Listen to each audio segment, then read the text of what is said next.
Welcome to our Daggerheart Homebrew actual play campaign. Pull up a chair and grab a snack, prepare for epic art. It's a homebrew brewed in a bathtub, played with Daggerheart. We've got Bex, Alyssa, Daniel, and they're bringing all the heat, with Soz and Andy in the mix to make the squad complete. And then there's Lefty, our fearless guide, and Soul Financier. He funds this operation with change found in his rear. The budget comes from Lefty's prison pocket, so the props are kinda trash. But who needs fancy lighting when you have zero cash? So we're here on a weekly schedule, consistent as the sun, pouring blood and sweat and tears to make sure we have fun. Our dedication is unwavering, our passion is intense. So welcome to the broadcast, to the few who found the link. Our viewer count is single digits, teetering on the brink. But whether you are 12 people or maybe only 3, you're the best darn audience in our 1,000-year history. Welcome to the show!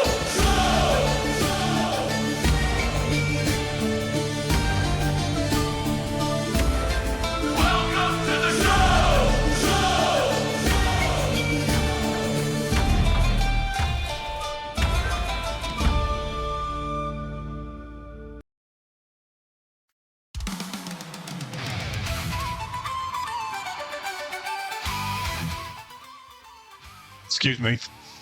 That didn't even catch.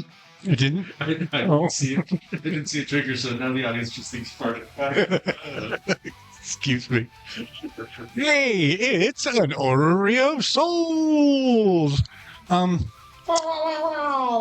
We are missing bodies today, unfortunately. It's possible that one of them might join us later, but unfortunately, Andy will not be able to make it at all. So we're going to find ourselves 500 years into the past with the Sons of the Empire. Hello. Last time on Sons of the Empire.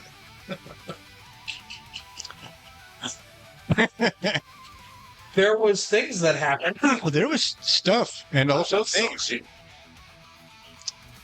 I blame you for everything. That's typical Strixus. No, that's just me. So they had come to kind of at least both agree on one potential forward path, and that was the sinking of the city of Corum into the pit that had been carved out underneath the city by the rifts upon the arrival of the Infernus into the material plane. They did some finagling and basically decided to set or to reinforce and make more permanent the forward operating base outside of the city of Corum in the farmers' plains, in between the farmers' the plots out there. But the idea is that if they sink the city, it will kill off its 6,000 inhabitants and anybody else they can trick into being there at the time, which would go towards paying off the massive soul debt that their father, Hadrianus, had incurred with the Incubus Lords when they stole the 20,000 tortured souls and brought them with them. Strixus spent some time reinforcing his training with his 3 iridescent rift stalker beasts who are named I have it right here, Thetis, Cain, and Archon.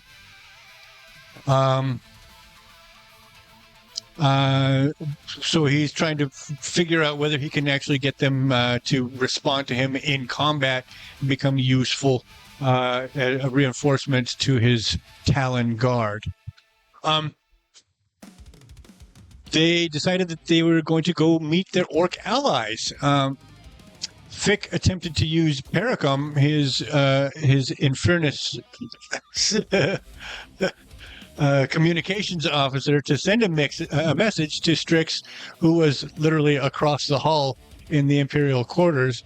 The result ended up in a comical sequence where the imp flied off a short distance, went stiff, fell to the ground, dropped a rolled up scroll, and so that whole thing proved to be highly efficient. What I can't remember, without going back in, was what were the contents of that scroll?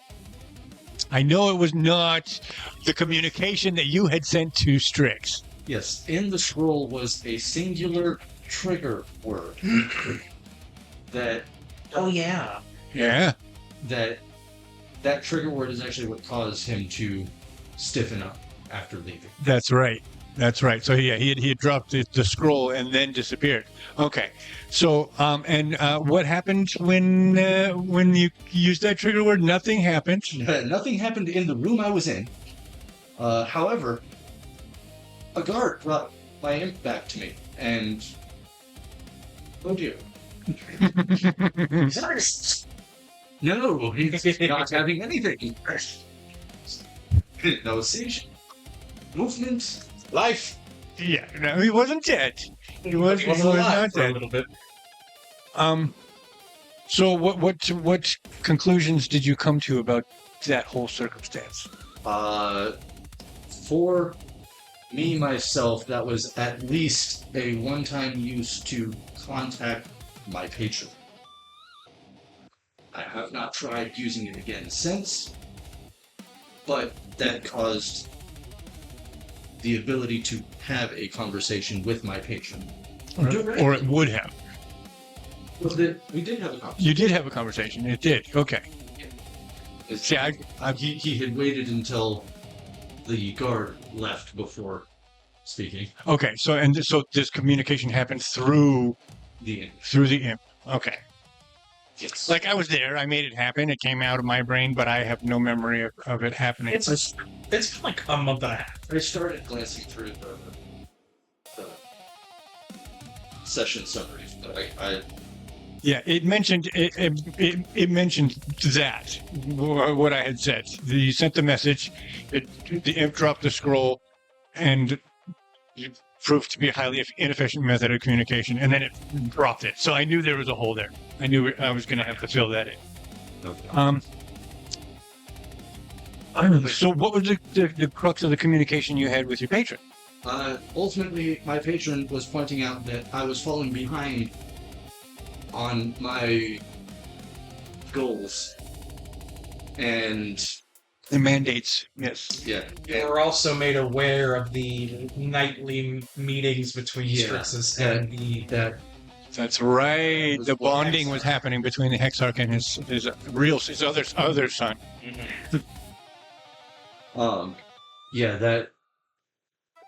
that was basically the entirety of that conversation. I was in the process of asking, is there anything else you can tell me that will help me? And then he And Pericum came back. yeah. Okay. That's not his job, that's your job. But like some I just did. clues would I help. just did. You gave me a piece of information that I have no control over. The person you were trying to contact is no longer available. Right. Cool, I know something I'm not supposed to know. Alright. Is there anything I can use that would help? Goodbye. Yep. You now have one more tool in your toolbox, though. Thanks, bro. Fick and Strixus set up for the orc encampment at Grimfang. Proved to be a little bit more than an encampment. It's an entire city. Yeah, we really underestimated that. We were not expecting that. That wasn't a bad thing till later that night. Until Yeah. it came. It's in fact a settlement of 5 different tribes.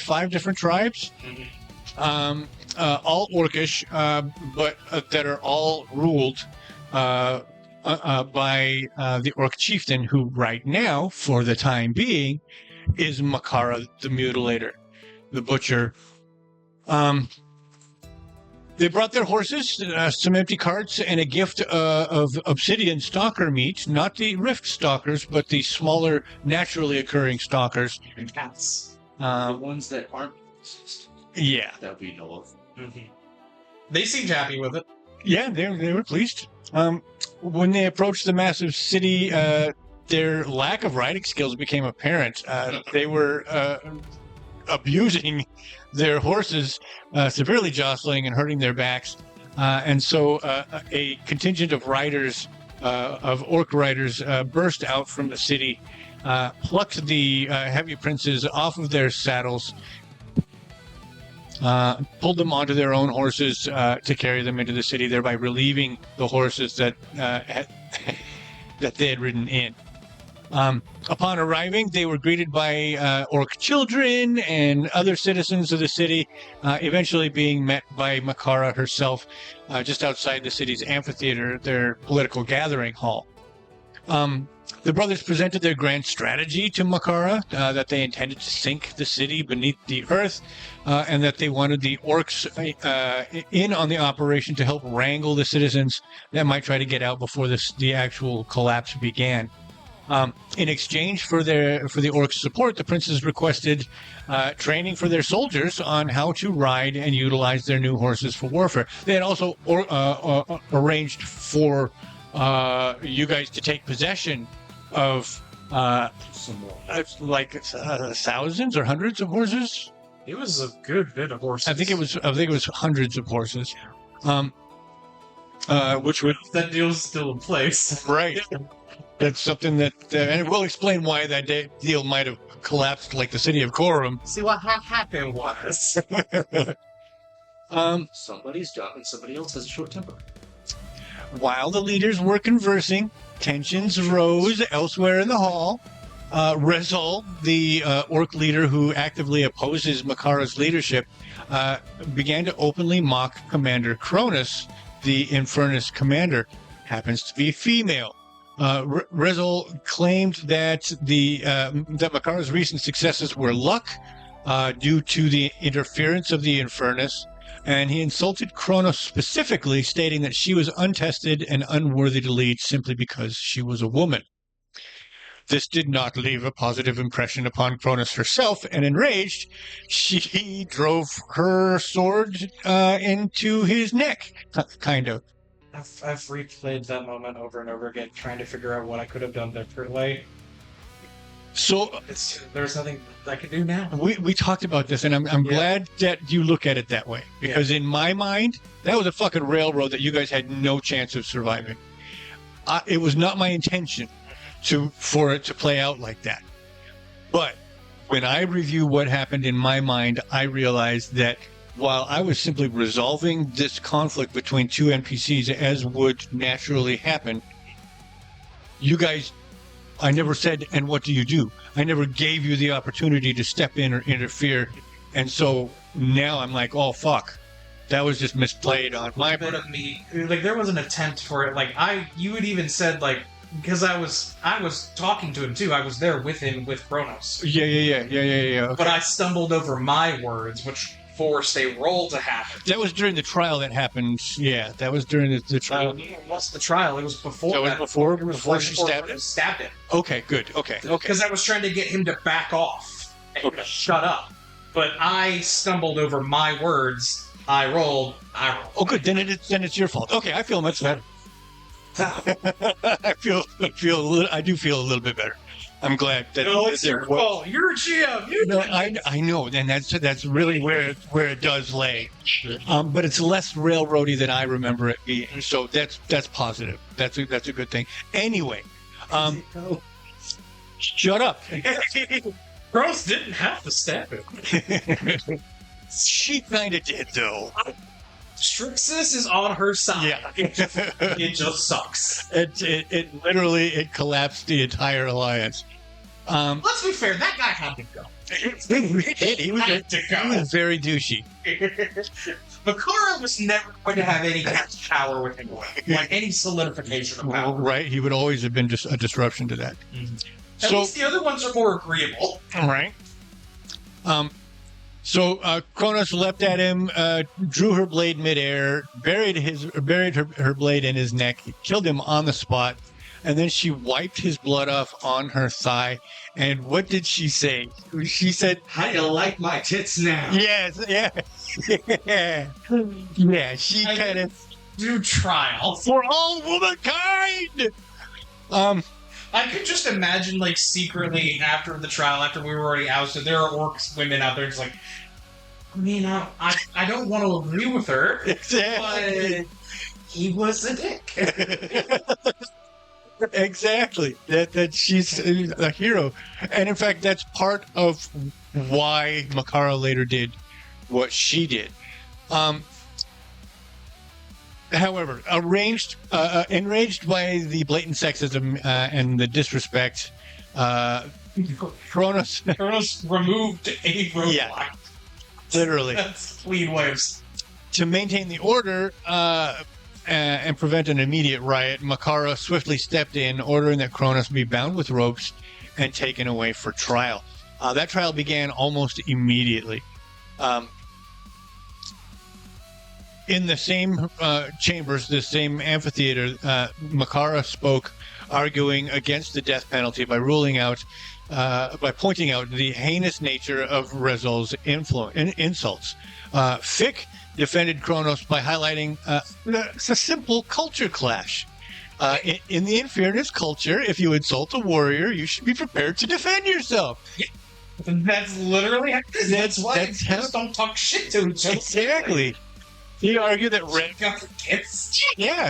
Rezol simply died because he was too weak and unprepared for a fight. That's all.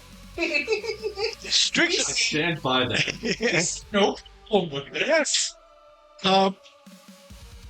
In their testosterone-infused way, Strix then offered to offer a trial by combat. Like, that'll solve it, right? That's all violence with more violence. It's just the way of the Infernus. If you're concerned that she doesn't have what it takes, find out. Right? That was something I had considered. I kind of wish I had brought up to him. It's like, okay, if you think she's so incompetent, let's see how you square up. Fair fight. Let's go. Weapons, just fists. Right? Let's go. I don't think Cronus would have appreciated that part. But the goal would not be to kill him. Besides, I think she could still kick his ass. It would have resulted in his death either way, I'm sure. I'm Probably, but pretty sure of it. It would have been interpreted as fair, yes. It would not have been a fair fight because he's a fucking senator, you know. He's basically a councilman. But if you take a hit, don't talk shit. exactly. The elders rejected it rejected the offer of the trial by combat as the old ways. Apparently, these are weird ass orcs that don't want to be orky anymore. They're trying to step into the future and trying to step away from their old tribal violence infused way. And they're still promoting sexism? Hey, you got to fight one battle at a time, man.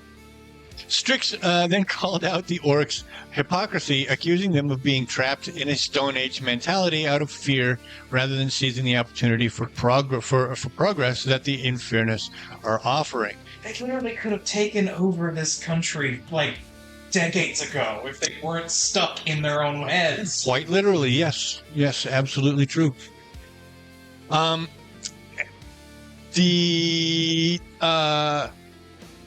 The Orc Council stayed unified against the murder of one of their own. However, they refused. They took execution off of the table, but they did insist that all the outsiders, all of the Infernus, are permanently banished from Grimfang. I think part of that is also Bei'Hara was pushing to, like, bring us into the fold of the tribe, and that really hurt. Yeah, that absolutely, Yeah. absolutely. Wish I had actually spoken up, but, like, Strixus wouldn't have. Because I have voice of reason to help de-escalate things. Right. But I didn't want to overstep Bei'Hara, because that would ruin the relationship I had with her, which also ruins the alliance. Right.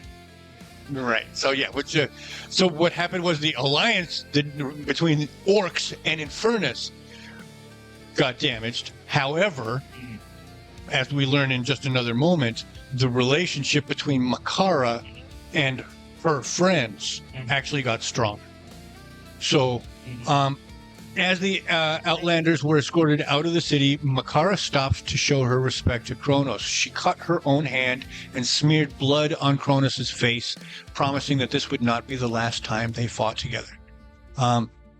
She considers Kronos her blood sister and a citizen of the Orcish tribes. And so that is very strong. You got the impression that she was going to continue to try to find a way to maintain the alliance somehow, and it will probably be by capitalizing on the wording of the banishment. We're not allowed back in the city. Exactly. It does not forbid any dealings with the Infernus. It just says that the Infernus aren't allowed within the walls of Grimfen. On the road back to the camp, the group was forced to set up watch for night and camp out on the road. Meanwhile, earlier in that evening, Orimalkus took a brief detour to meet with Captain Titus of Corum outside the city. They had set up a time, Titus would call it a date, to bring him some more stew to kind of keep him in good favor. We need to keep Titus. Titus is a lot of fun. Head. I love him so much. I ain't cleaning up after him. I'm not. We're gonna pick Orimalkus. Oh, really, right? She's obviously got influence there. He's yours now. We have dogs already. But you're the one that wants him. Daniel doesn't care. Excuse me. So Orimalkus feeds him stew, keeps him company, and the slightly drunk captain makes his move. He leaned in for a kiss, thinking that this was a date, and she politely, actually surprisingly so, declined. Titus blushed and asked that this faux pas not be made public. But it was a very funny, cute moment. Strixus uses the banishment as a teaching moment for his talents, his talent guard. He declared that from this point forward, they would be training rigorously, with his goal being to make 10 men as strong, fight as like 100 men. And so he's set about doing that. They train regularly, rigorously, incorporating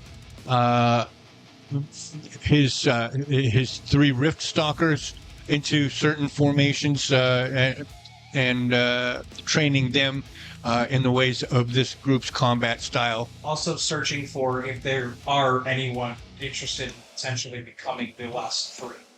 That's right. You mentioned that too. Yes, trying to fill. It's probing. I'm not actively seeking like recruitment because I know the stigma that comes with this. Right. It's more so just to see if there is anyone who is willing to give up that. They're to basically bind themselves to someone else for life. So what I'm doing is I'm rolling 1d4 minus 1. The prohibition against the Talon, it's Imperial Edict. Worshippers of the wings are not permitted and are in fact proscribed as a death warrant. So, unfortunately, the bearers of the wheel are limited to 10. You have 7 right now, and everybody's more scared at the moment, more scared of the Emperor than they are reverent of the Dark Seraph. Yeah, so makes sense. However, I rolled a 4. Wow, that's actually shocking. It's not, though. The rumors, yes, exactly. The rumors of the Dark Seraph have bled throughout the entire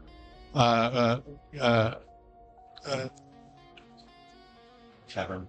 The cavern. Yes, thank you. And we haven't really given it a name for what that is, but we have referred to it as the cavern in the past. Even if name it's not meant to be where we stand. Yeah, this is not the home base. This is just the F.O.B. right now. Yeah, This is our beachhead. the beachhead. Yeah, because the F.O.B. is already out there. Well, that means that your numbers are up to the full maximum of 10. You've got your 10 guys. And I think it would have been very much a ritual thing of like bringing all the talents together, and the 3 there would basically be I'm making sure that they understand what they're signing up for, Yeah. and that they are never going to hold any other station. There is no rising in the ranks beyond what are within our own internals, and that if they bear my mark, they are basically pariahs until their death. And they're all okay with that. And, Go ahead. and part of that is also to make sure that they are marked. And that's where I was going.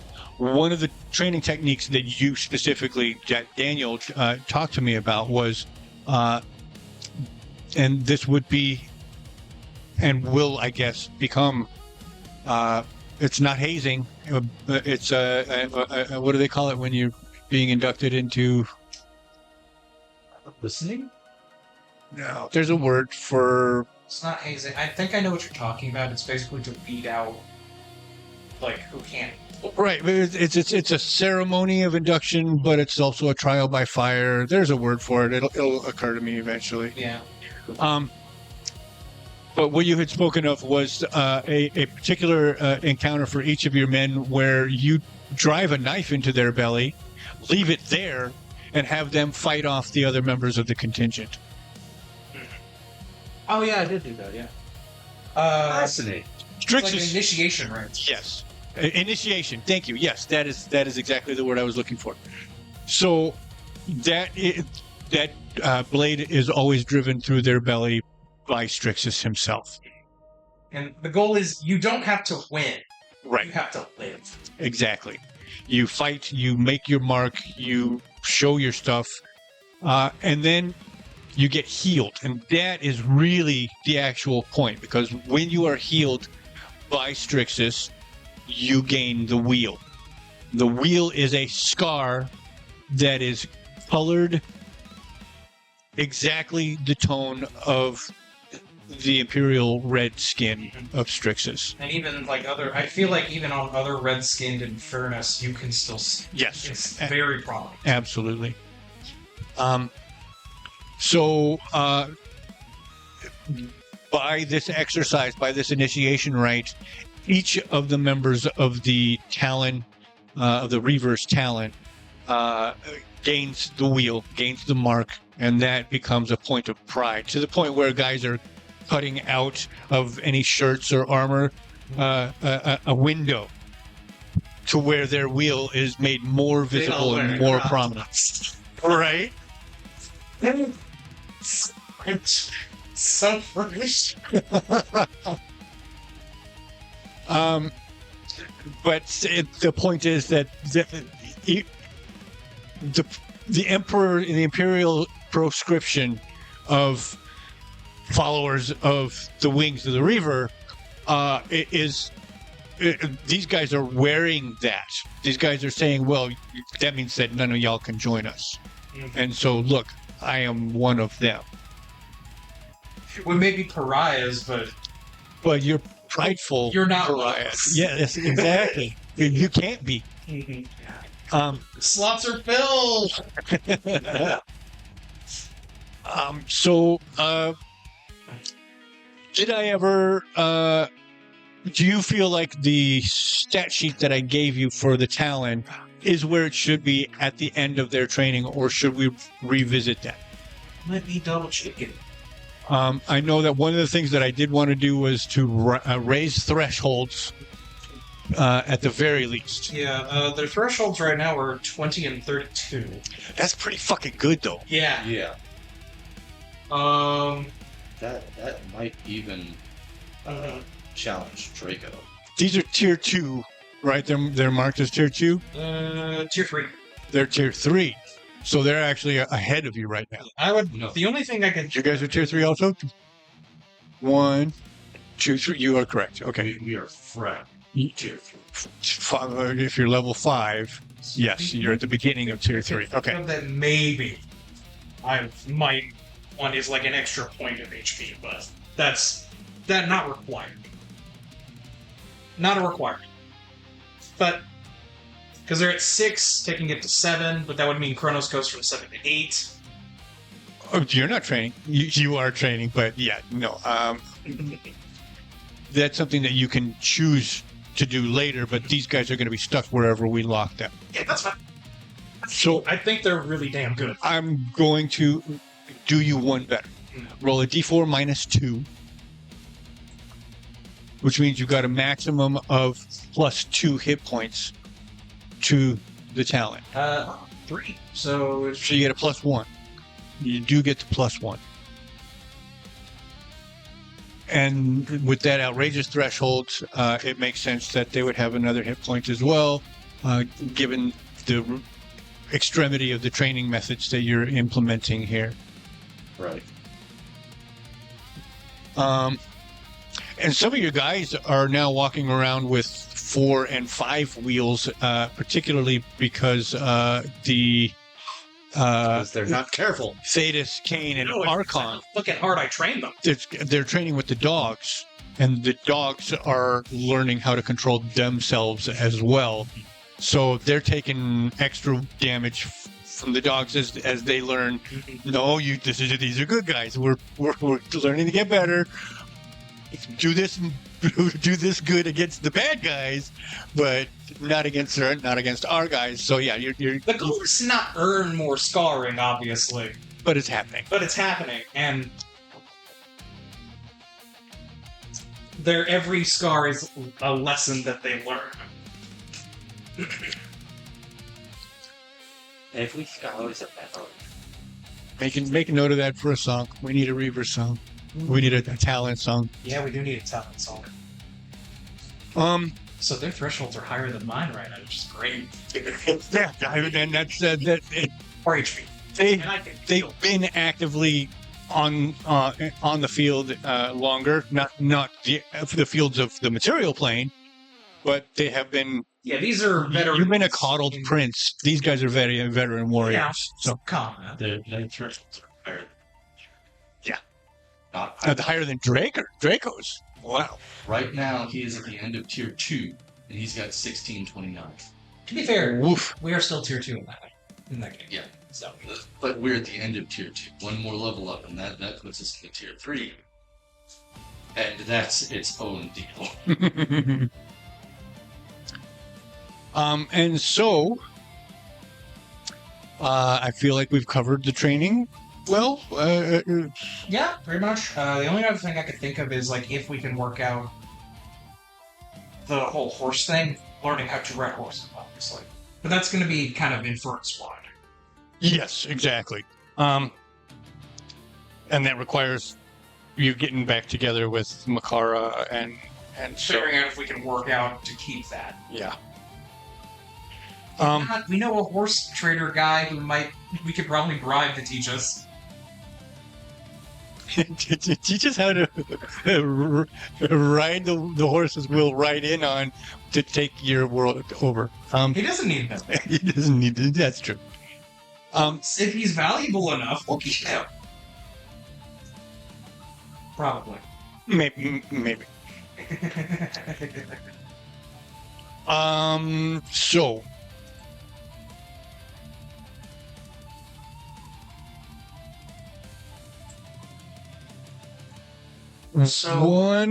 Coming back into this, I was going to ask how much time has passed. I mean, that's kind of what I'm trying to figure out here. There is early on.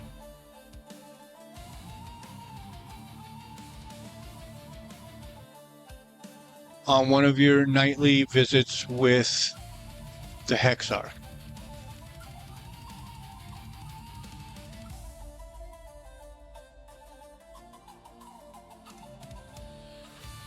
He's drinking from a bottle of root wine. He is melancholy. Even Umbra is not perking him up the way he usually does.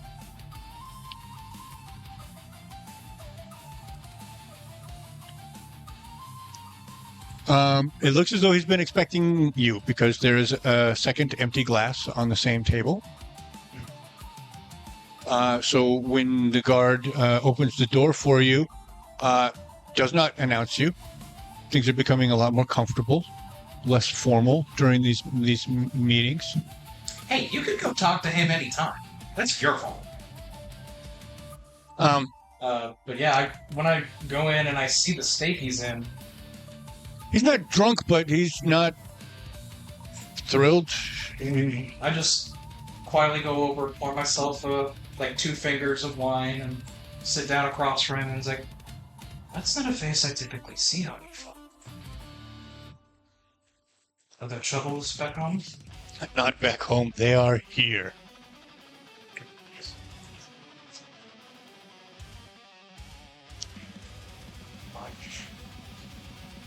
I love you. Goodbye. Unless you want to through his eyes. Nah. Yeah. What troubles you, man?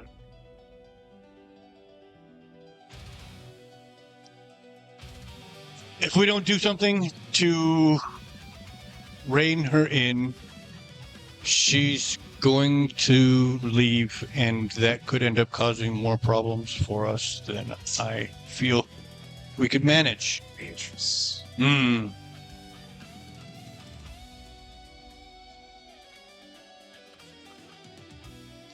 Well, I suppose I need to have a discussion with you. There's something that she might actually be able to do.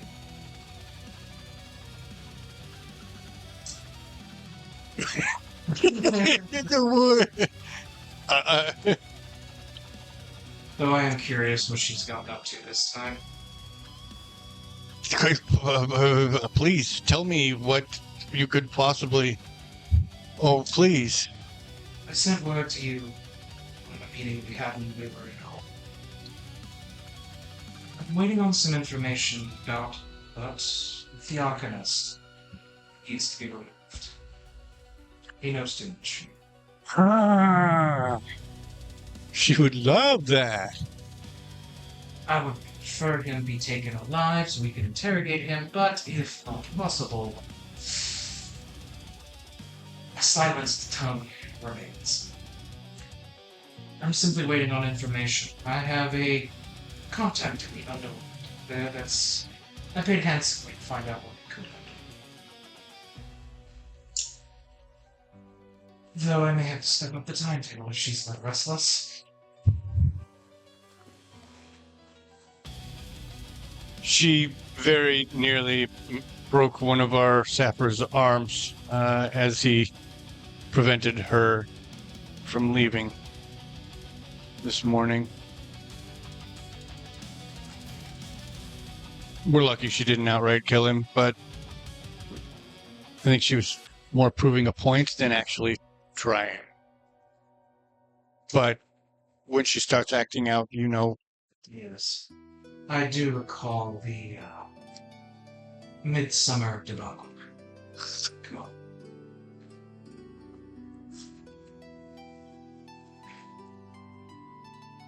I can have a discussion with her, see if I can get her to rein it in a little bit longer, so I can get her what she needs. I won't pretend I understand how the Obsidian Blade works, but I know they need information. You can provide. Right now, she's Blade's sole operative.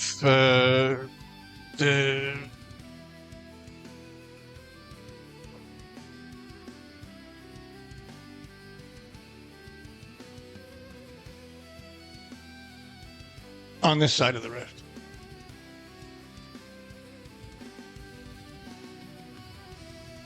I feel that's probably where her restlessness is coming. She literally can't even train or study. She's just been sitting, drinking, fucking. Tormenting the servants. Perhaps I should take her to the forward operating base to get her into the sunshine and see how she understands. She gets to deal with it.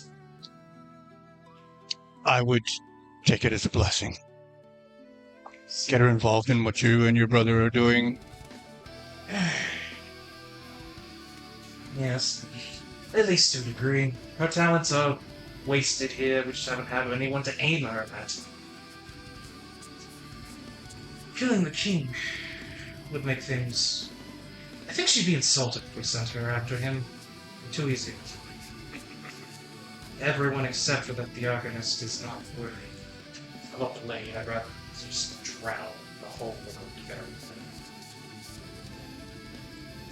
To that point, has there been any updates? Updates on what? Setting the sappers to work, sinking core. They're still exploring. Well, yeah, that's right. You had asked how long has it been. Yeah, how much time has That passed? was- Because I know there was a that session answered. where I wasn't here, so I didn't know.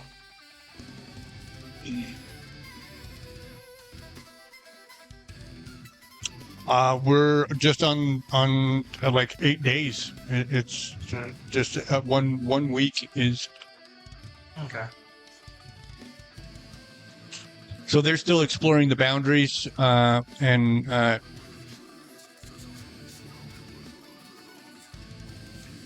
in my head. It's a really big cave. Yeah, no, but what I'm trying to figure out is wood sappers, but they would if they coordinated with what are we calling them? The academy? What are we calling them? The conclave. The conclave? Coordinating with the conclave to get ritual magic that would act as GPR. Mm-hmm. To be specific about the borders of the city. Especially because the conclave now has access to the archives. Right. So we can learn how they... So, yes. So they're putting together essentially a ritual form of ground-penetrating radar to try to figure out the borders of the city, where charges or whatever would need to be placed in order to be able to pull this off. So it's still early stage planning.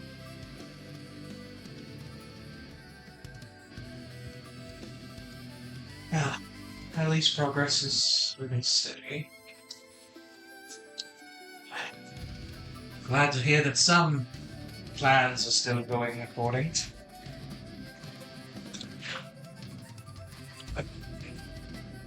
I understand that you've requisitioned training space in the secondary cavern. Yes, trying to make sure that my talents are in the best shape they can be. We're staying out. I made sure that where we're acting is out of the way of any of the sappers movement. And that as well, but my concern is that I hope you'll understand, my son. We understand you're putting out feelers to add to your ranks. Not beyond the allotted time. That's right, you're not operating at your full capacity, are you? That is why I was putting out the feelers. You can see relief evaporating off of him. I'm not so arrogant to go against orders as that so soon after given. Now, when I was informed, Ophalis managed to neglect to remind me that your numbers were diminished. Let me get my backup. Are you alright?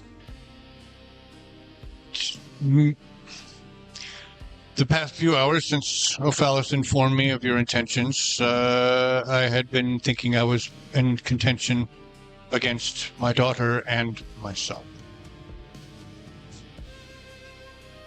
I am relieved on one of those fronts, and as you intend to keep me posted on your progress with your sister, I intend to be relieved on both of those fronts. Of course.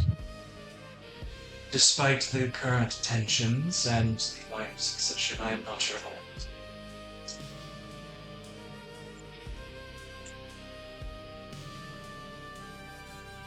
At least, not for a while. Well, have you heard any progress made with Charistus? Stockyard. I've been meaning to go and see with him, but my focus has been on the Talons and making sure that recent events remain crystal clear.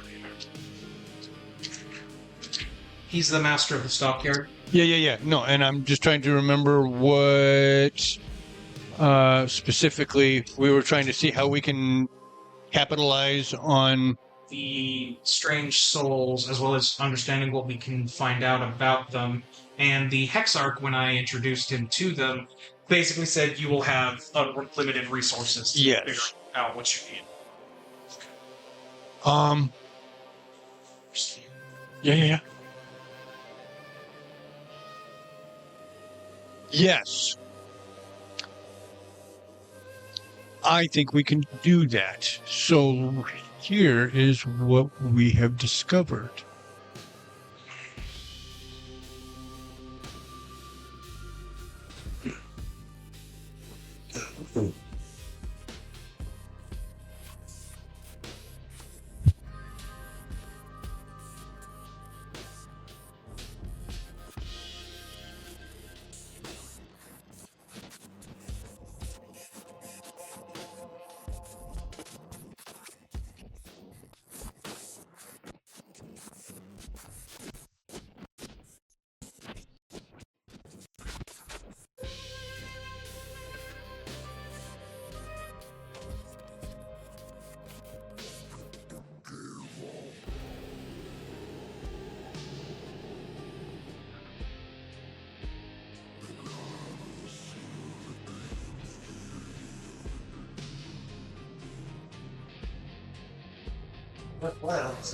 What?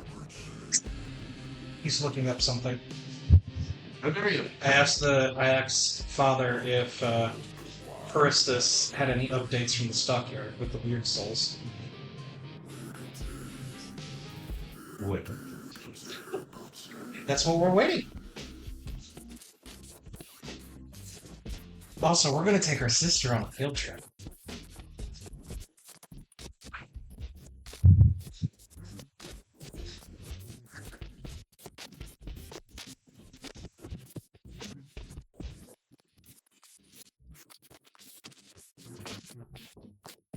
Put her in the sunlight and see what happens.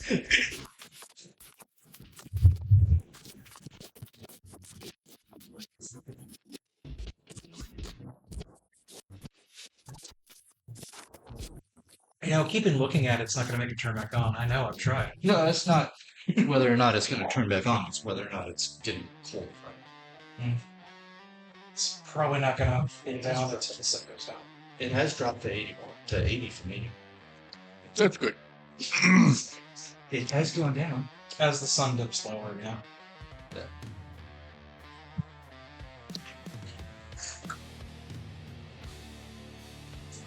That's where it is. Okay. 9. 9? So what's the price? It has been about a week since the last episode. So, as a warlock, is that one long rest or 7? That's several. Yeah, that's several long rests. You're getting a lot of your favor back. A lot of this stuff has just been us taking care of business at home. And that's true. There it is. Okay, so, and then what else do we have to say? Well, 'cause it's like-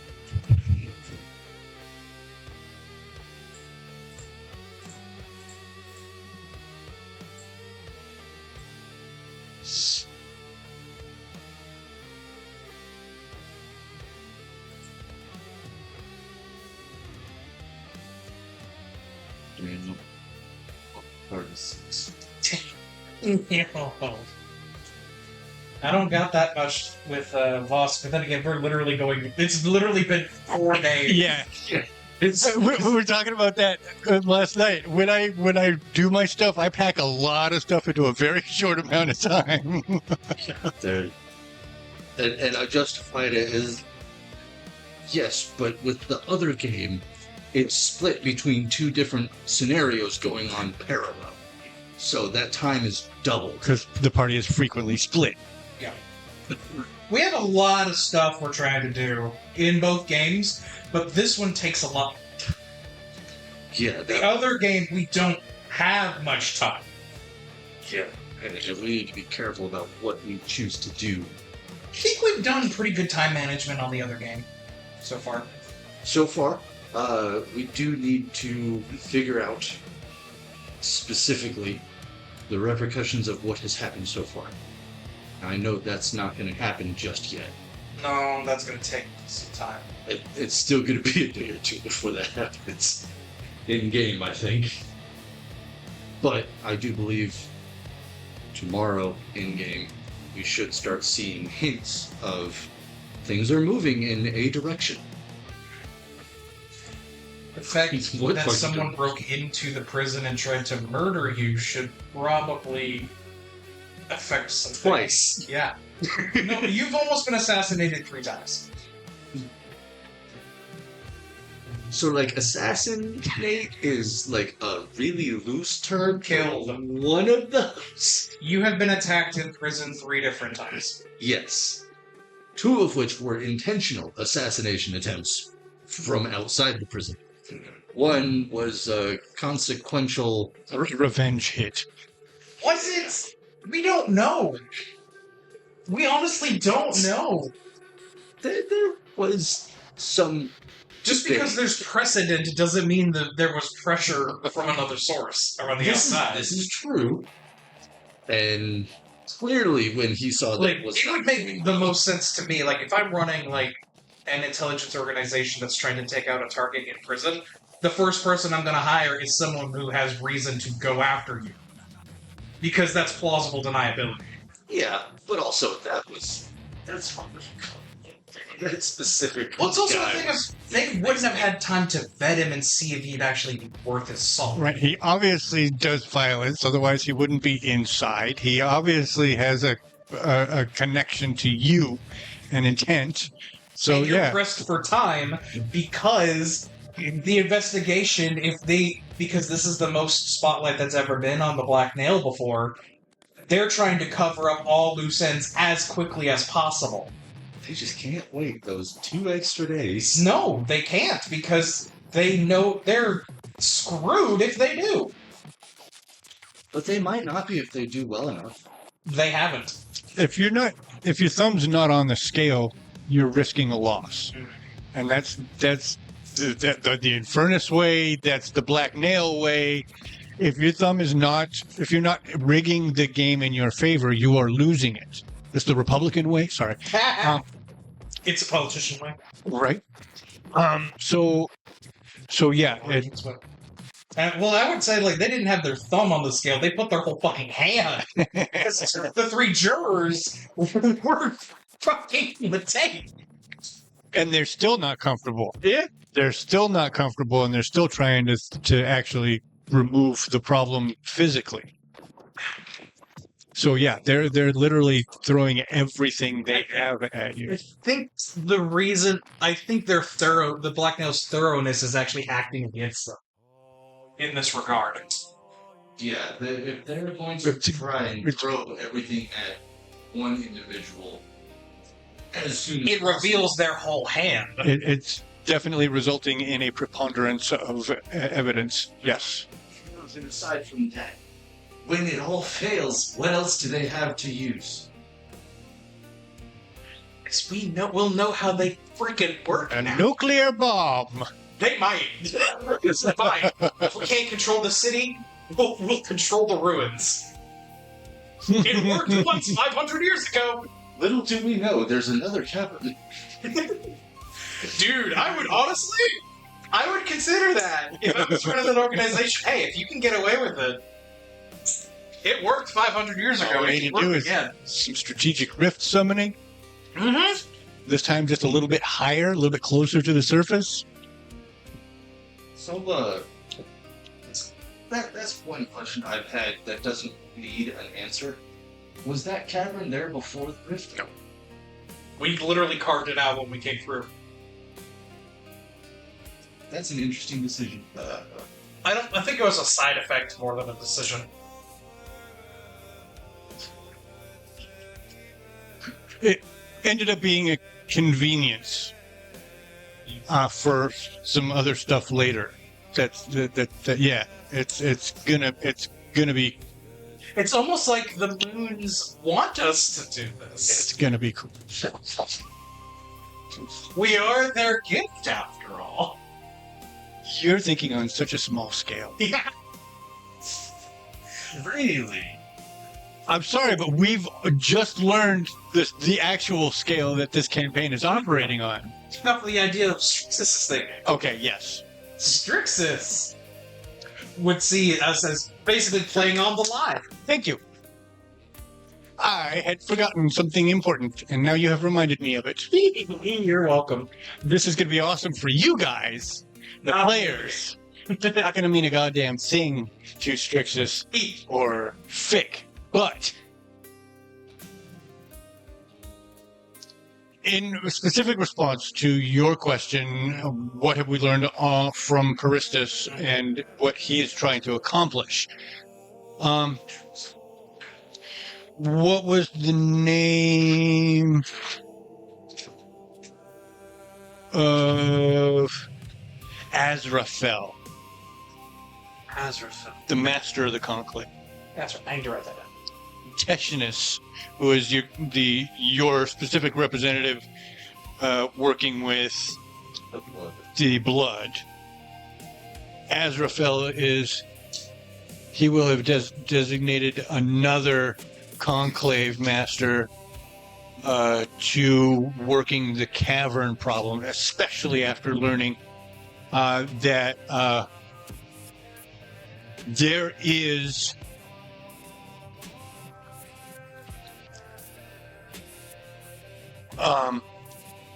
power. I don't think he would use the term magic. There is power suffusing this cavern on a scale that is unnerving. The conclave seems quite agitated at this discovery. You're on a fucking ley line? That would make sense as to how the rift got here specifically in the first place. Especially if we're at like a nexus point. Ley line.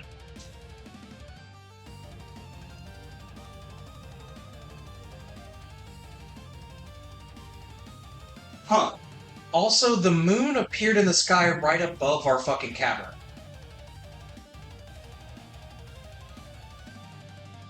Coincidence? You understand that that's an illusion, right? No, I did not. Okay. I thought it was three. No. That's on a planetary scale. That would destroy everything. Yeah. And so what? I get it. It appeared on the western half of its orbit. That made it appear as though it was on, the eastern half of its orbit. Oh no, it was the western half, because the fairies came down from the planet, or appeared to have come down from the moon. According to the legends of their appearance. But so Azrael working with Charistus found this out? Yes, yes.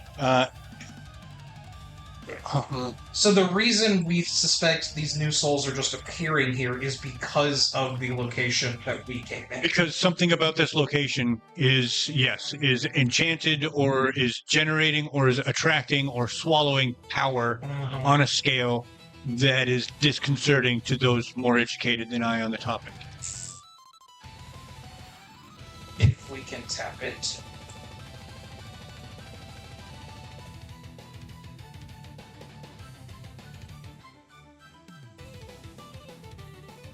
Oh, that might actually help explain my Seraph abilities too.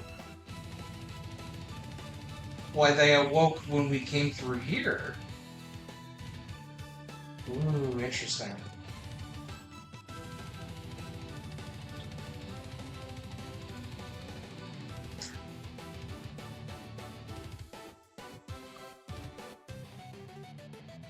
Aristus.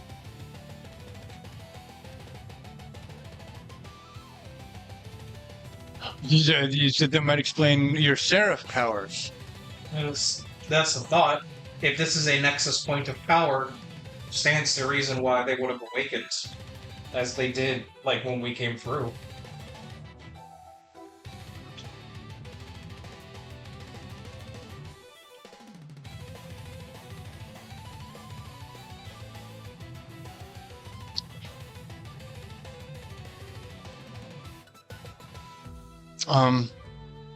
Yeah.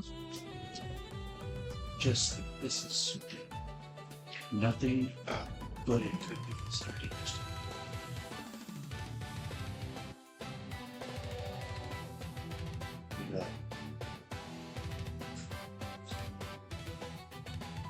The mountain. Alright. That kind of goes right through the middle of everything. Perspective. If this is a ley line scenario, it would also explain the powers of the crystal.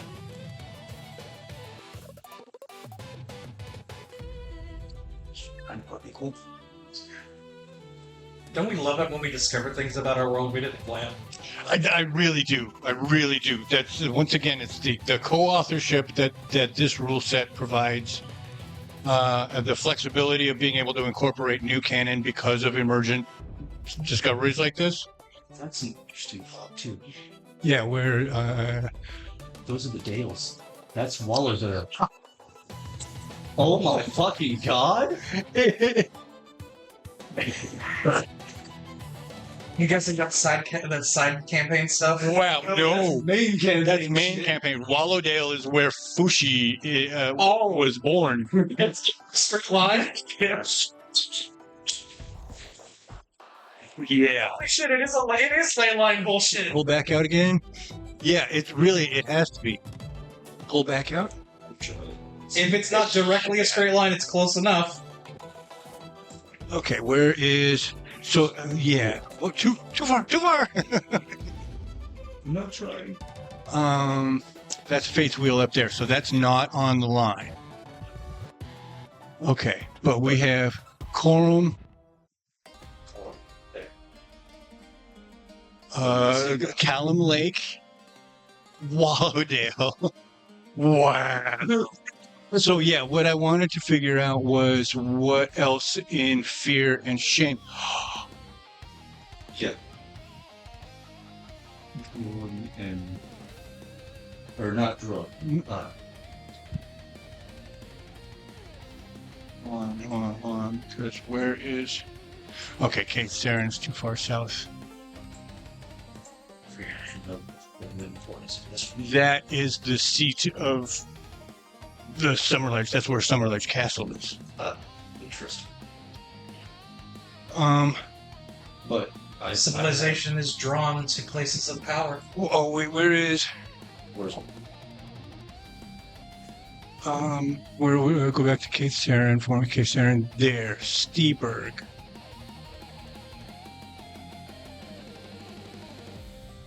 Okay, I'm just trying to line up some other stuff, interesting stuff. That does it follow? not quite?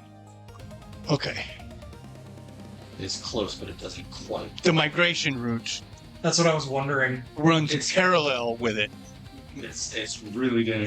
It's north, unfortunately, of this ley line, But but still, that's an interesting coincidence. yeah, because it crosses. close enough to. It crosses at Callum. It crosses at Callum is Clanketta, is where the island of Clanketta. It's not really an island, but it appears to be from three sides. Callum Lake surrounds it on three sides. Okay. It's interesting. Funny how that works out, huh? It's not quite in What joke? Oh, but it's so close though. Lutulum and yes, so close. Okay, that's cool. Yeah, I think we're gonna have to establish that yes, that there is in fact a ley line, and that would explain why X. Shush.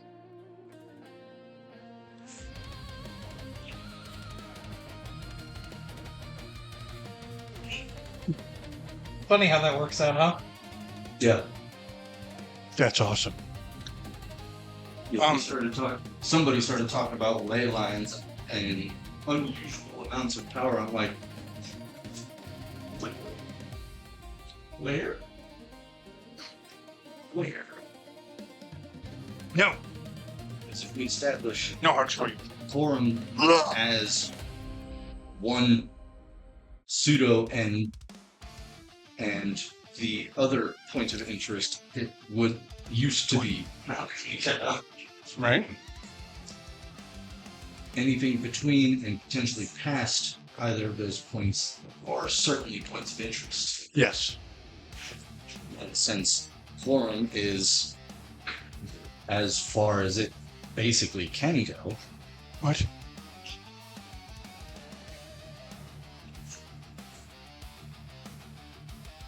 Little book that gives me money?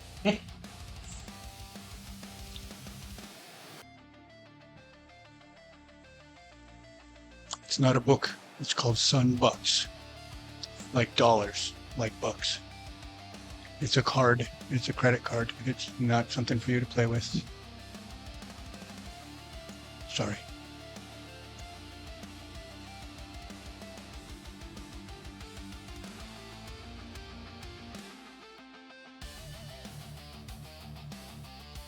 that lot was right from that small.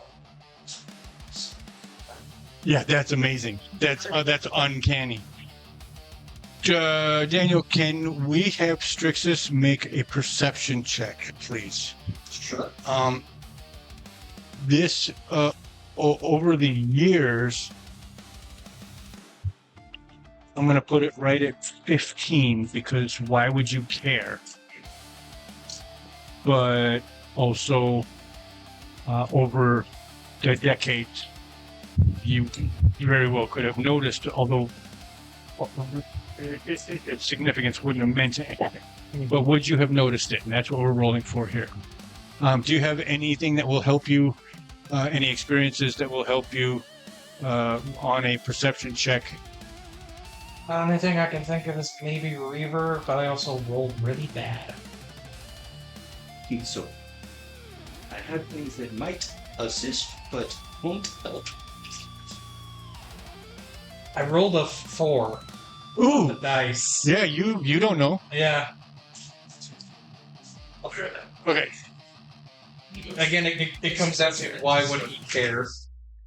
Yeah, it literally needs to help. Fucking cares. Okay. It's gonna have to stay a cool thing that only the GM knows. Curiosity, is this related to Azrael or Chris? Either. Ooh, one of the servants. Ophalis specifically. Dang. Wish I'd rolled better. I So would be suspicious of Ophalis, but my mind is elsewhere. exactly, it is so cool, and I doubt that it's ever going to be anything other than academically cool anyway. So He did I want already to tell. establish, though, that he knows more than he should. Yes, Not that Strixus knows. right, and I kind of want to tell you guys why, because it is pretty fucking cool. That's up to you. Because it's on a historical scope that You could tell me, and then it won't factor into what Strixus does. Because why would he care? you mean Fick. Or fair. Yeah. That's up to you. Whatever you want to do. Yeah, no, I don't think it would ever factor in anything. It just explains backstory Mm-hmm. that you would never have any, like, wood. If it won't affect anything, you can go ahead and share it. I don't think it would. And if it does, we'll talk about it before anyone acts on it, because we're responsible meta players. So yeah, when Bex gets back, we'll talk about it. In the meantime.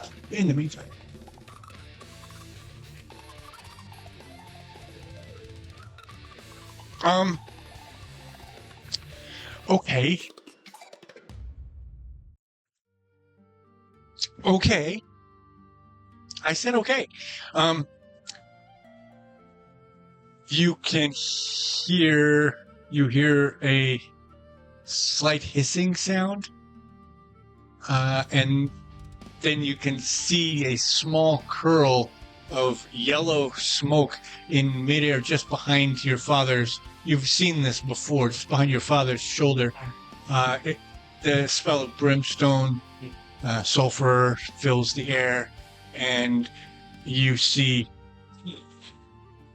an iris pop open and then close, and Ophalis is there hovering over your father's shoulder. Make a perception check. See, do I see it?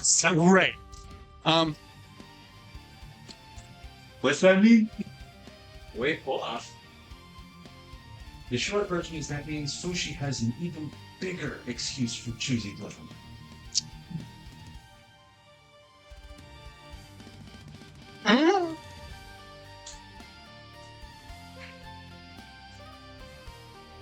No more story lore reason. She was born over the side of Paladin or Paladin. To a certain extent, yes. Although I have a much more direct plan for why she becomes Blood Hunter, about how she becomes Blood Hunter. What did you roll? Also not good. Now, question. Now, what had happened was... I had rolled a 14. Okay. Trying to figure out if there's anything else I can use here. Unless you just want to give rare dice. Yeah. I'll spend the 1 I had to get to 15. Nice. All right, that does it. And I rolled a 4, a 1, and a 2. So I'd honestly forgotten about those. The first roll you maybe knew that it wouldn't have helped. No, we would not have. Not if you rolled a 4, sir. No. Okay, so... where is it? He's got this really fascinating tattoo on his shoulder that you never really noticed before. You son of a bitch! Oh no! Who? Ophalis. Ophalis has that mark, but we don't know what that means. I'm not present. You might not. Because this is still a meeting with father and I. I was coming over here to look at the... Oh, it's the moth. Ophalis has the mark. Okay, that's where my head went to, with the general reactions of everybody. But I wasn't too sure, so... Oh gosh. That That... still fucking rad, What though. the fuck? Okay. Yeah. Strixus has... It's like, oh, he has a weird tattoo. Cool. Yeah, that's a... I wonder what that means. It's pretty colors. It's probably something impish. Probably. I can see why the imps would be interesting. They might have seen it a couple of times. Look at how they jump around. Anyway, when he arrives, I'll be like, huh. Good evening, Ophalis. My lord. She's demanding it. She's not requesting, my lord. She's demanding your attention. She's on her way. I just figured I'd give you a heads up. Prior warning. I know, a little too long. I suppose it's, I'm up. If you don't mind intercepting this one, my son, we had decided that you would at any rate. So I'll catch her before she reaches your door. My thanks, my son. I will polish off my glass of wine and then leave out the door. Did you tell her about the? Yeah. Yeah. That was her response. What does that mean? Oh, it means everything. But I know I stared at him and I'm like, that sounds cool. What does that mean? My brain don't work. Pringle bird. Hours. Of sad? That's a good question.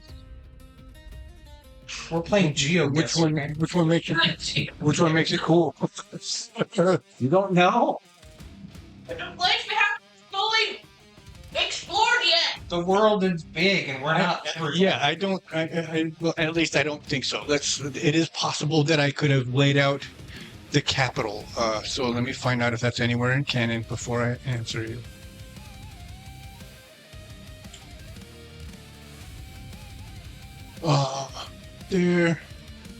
They're all of my sources. Yes, all of my sources. Okay.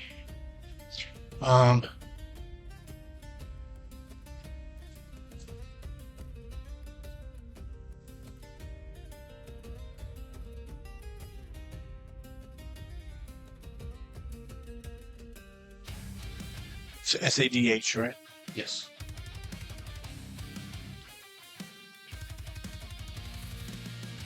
Because I think I was trying to be that kind of generally thorough early on. So it is very possible I could have laid out the capital at least.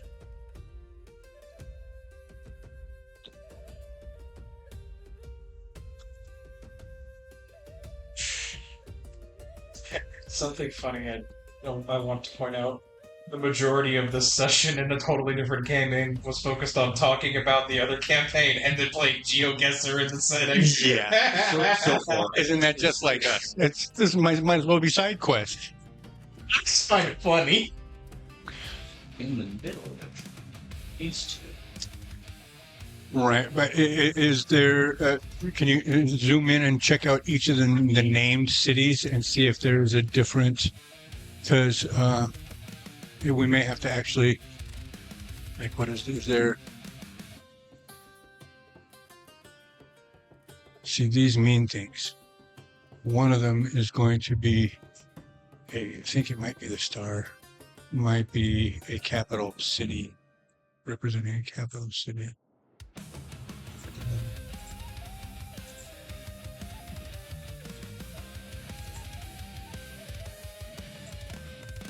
It would probably be coastal, just because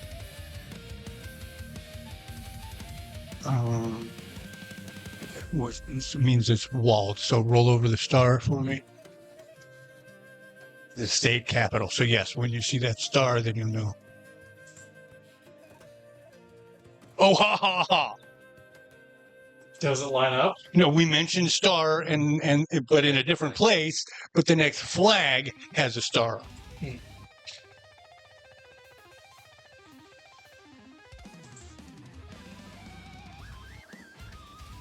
You telling me Sad doesn't have a capital? To be fair, there's not a whole lot to it. It's a lot of wilderness.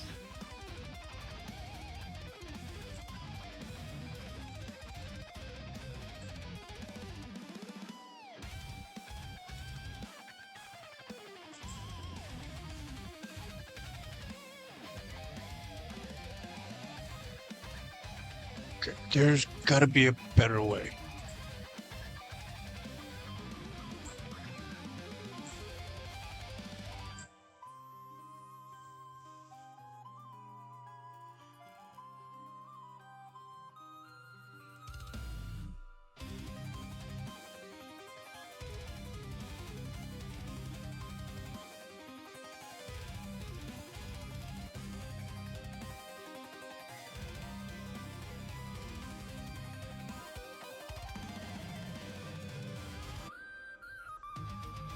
What you could still talk about. I wasn't expecting this to take up so much attention.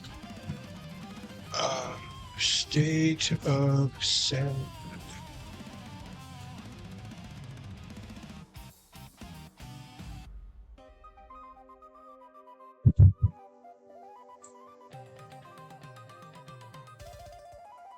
There it is.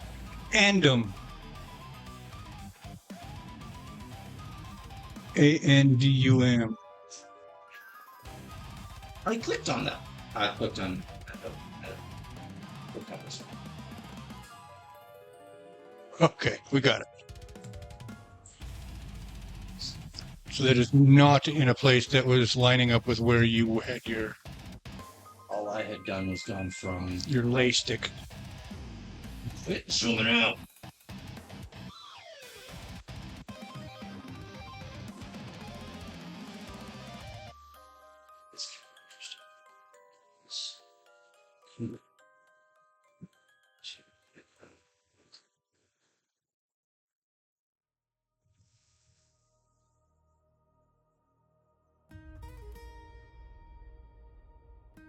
It's not quite perpendicular to. I see. Yeah. No. Okay. Thank you for allowing us that distraction. Sorry we fell into There's a lot of ADHD in this game.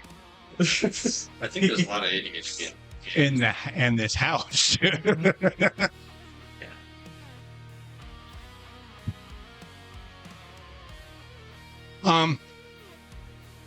So I'm moving to intercept Beatrix. yes, that's right.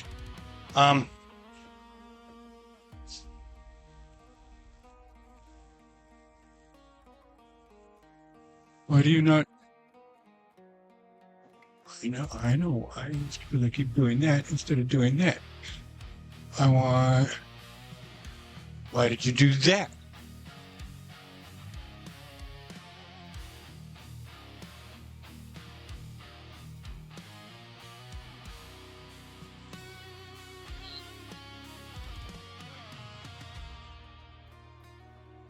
There, get rid of that, and go find her.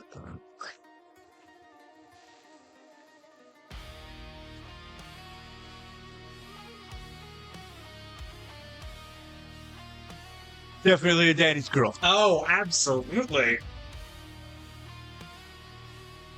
You know what? This is something that I've realized that I should be doing over here also when I'm showing you guys imagery. It's something that I can do by doing this. Image. Okay, we're gonna go find on the desktop. Word of God.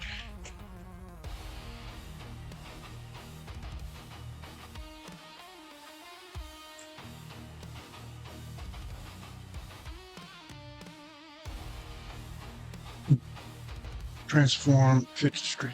There we go. This. Her Imperial Highness Beatrix Inferiax of the Obsidian Blade. I want to save it.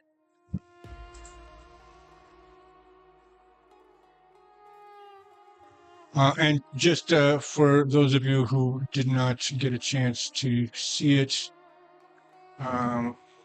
let's show you.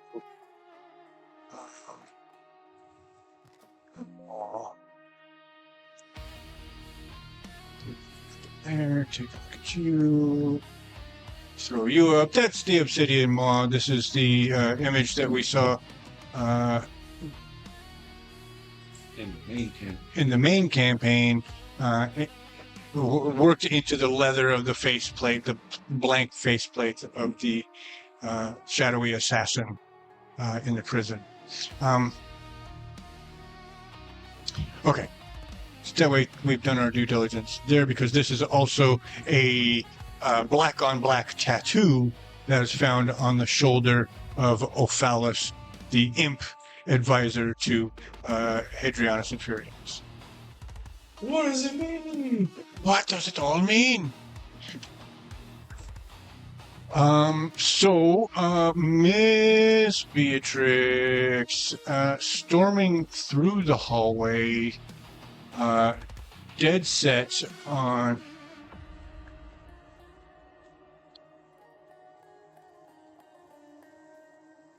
interfering with her father's evening.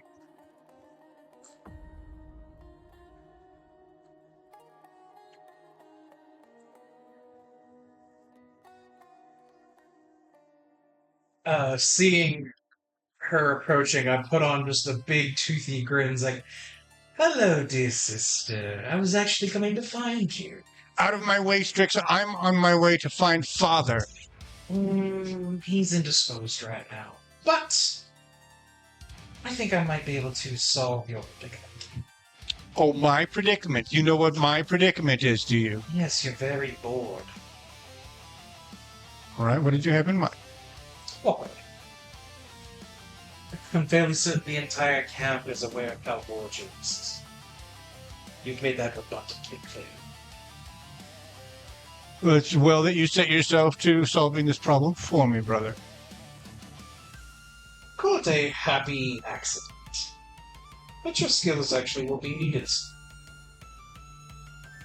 And I'm actually going to walk her through the camp up to the exit. If I find Fick along the way, I'll invite him to come. Okay. It's up to you. I'm here too. Yes! I'm trying to give you an in to do things. Papers on the side of the fountain. Stop playing GeoGuessr. I need to look at Yes, you do. that. Sorry, that's what I was literally just looking at. There's a thing that lines up real nicely that, to my knowledge, doesn't have anything to do with it. So, anyways, Keep it in mind, please. Don't forget about it, and let's talk about it after we see. We'll see. y'all know how forgetful I can be from time to time.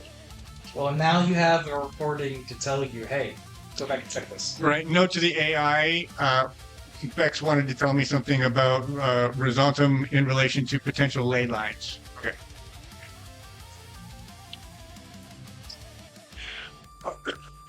Would we So, along the way? where would Fick be during the? It is evening time. It is evening time. When the court is already closed. The whaling gallery is no longer in attendance. So, frankly, in my head, Fick would be most comfortable surrounded by books and so on. So he may be What, the obstructing the conclave. Okay. I can see that being a thing because he wants to learn. He wants to know what's going on. If we're taking the most direct route to the cave entrance, or to the exit, I don't think we will pass the conclave. So we have not actually established what part of camp the conclave would be occupying. Yeah, you've seen it's near the stops. Conclave is Oh, it's the fan. I'll the get thing. it. Here, we can use dice to hold it down. Yeah. Yeah, we had it near the stockyards. Okay, so the stockyards are here. Academics. Academics, thank you. We did. All right. And so these are the corridors. Can't take us there. It could. Yeah. You know what? We'll take the scenic route to get along that way, and I'll be explaining to her some things along the way. So maybe Okay. we run into Fick. How you can't tell if you trust me not. You have decided not to, but you don't know if that's a good choice or not.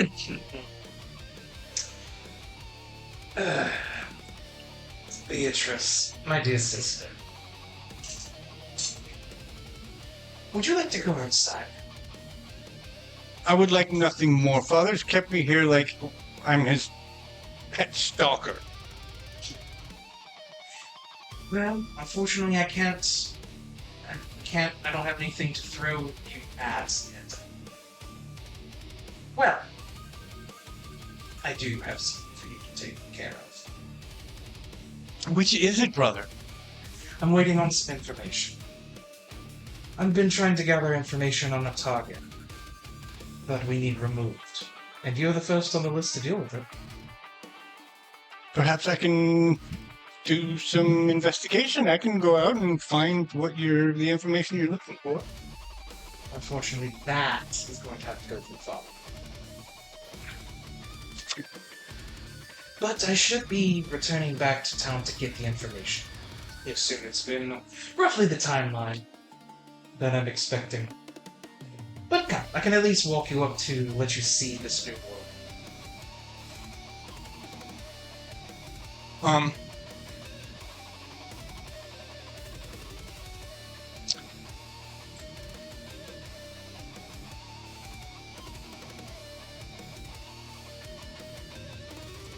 She Oh, filling time. Yeah. I just wanted to say to help soothe the ego a little bit. It's like, it took time to find someone actually worthy of your talents. Ass kisser.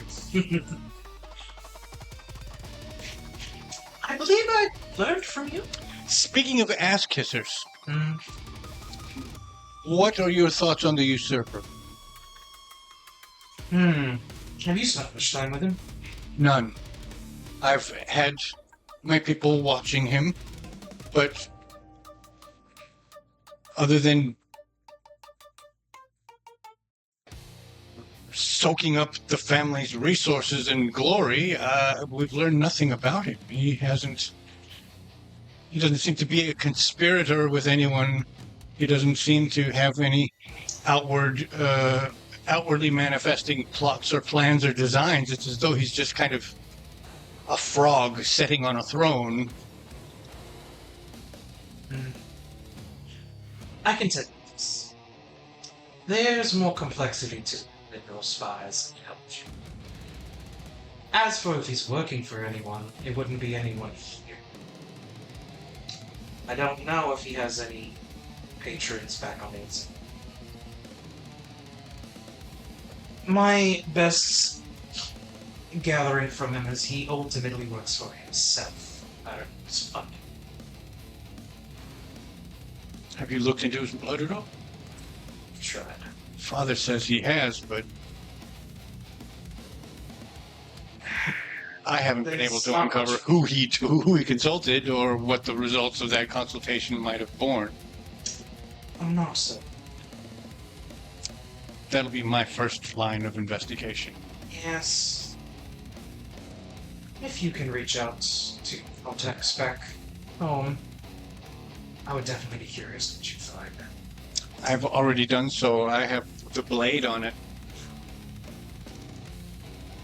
No matter the case, he is here now, and at least for the time being, we should act as though he is. If only to keep Father happy. That's the most important. That being said, I do have a certain amount of respect for him. He's very competent in what he's good at. Give me a perception check, Bex. Do I detect my brother saying kind things about me? That is a dirty 20 with fear. I will take that fear. Oh, what do you suppose our fear is at, by the way? I think that got up to 4 or 5 because There was a big spend of it. you used it pretty good. Yeah. We'll go on the high end because that's how we roll. Sure. So 21 after additions. So you turn the corner and find yourself about 5 feet behind Strixus and a short version of your father. You would be aware of the name Beatrix, but you have not seen. What you hear as you turn that corner is, I do have a small amount of respect for him. I do have a kind of respect for him.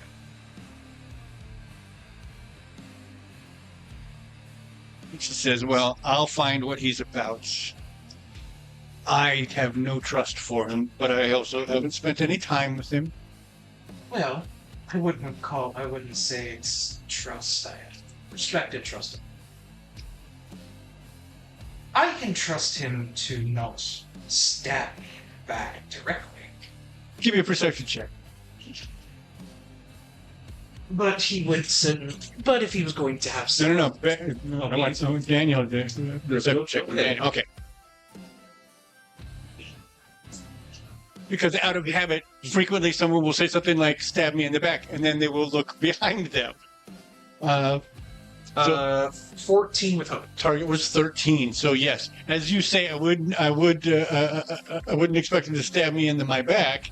You turn and look, and there's Fick standing right behind you. And I will directly say to his face, but I wouldn't put him past him to hires. I'm assuming you're talking about me now. Think that there's that promise, brother. Lie. So Kind of. You haven't been introduced yet. I have not. Fickraimaan, this is our sister, Beatrix. Beatrix. X. X's. Inferi X. Strixus. Beatrix. Beatrix, sorry. I missed that. That was me. Beatrix. Assistant. Beatrix. This is Fickraimaan. Good pleasure to meet you. Thought builder. Yeah! Oh, you're not gonna like what you hear.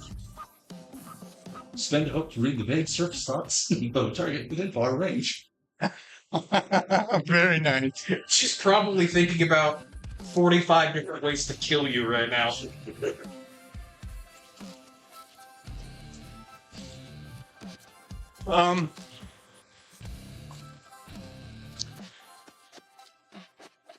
There's nothing of father's seed in here. His hair is the wrong color, his skin is the wrong color, his bones are the wrong shape.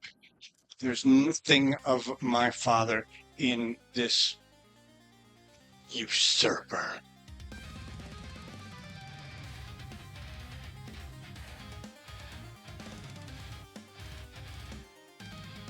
If only I could read minds, because I'd be agreeing with everything. But Fick's not surprised. Frankly. Fickraimaan, is it? Yes, sir. What sort of a name is that? What I was given for same as you.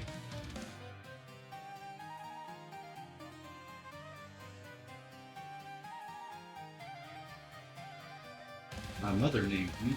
Well, we've met. well,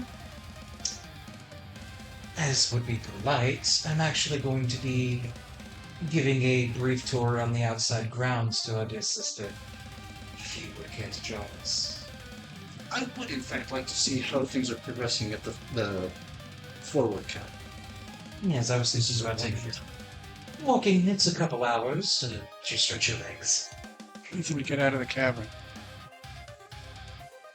Yes, and whereas what, as I was saying before, it's taken time to find a worthy target. The king of this land, ruler, it would be too easy. The man's a drunkard. He wouldn't even put up a fight. I might be able to negotiate a package deal if you want me to do both of them. Well, The blade has its standards, but if it's a regal target, then I'm sure that will add some negotiating power. it's also a thing of I think the knife's too good for him. He's let his whole kingdom go to waste. I wouldn't say, but It's better to keep him alive, put him in your pocket. no. Strategy will have our current strategy will find you have him dead, no matter what. It's just about time. I suppose you haven't been informed. Oh, yes, father keeps me deeply in the loop. I don't see you at court. I don't know if you come to visit him and have pleasant conversations. She looks at you like your brain fell out of your head. I'm just grinning. The plan currently is to sink the city because the cavern we're in is directly. There still seems to be plenty of setup that needs to happen. Hmm. But in the meantime, there are potential threats that shouldn't wait as far as they have. Yes, which it is about time to go back and make my contacts on our current problem. Is it that time already? It's been a week. I told him I would return then. Fair. But that'll be for the moment. Dear Strixus. We're about to make the right turn to head up.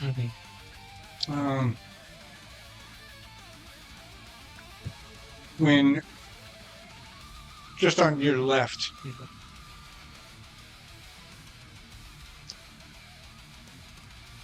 two academics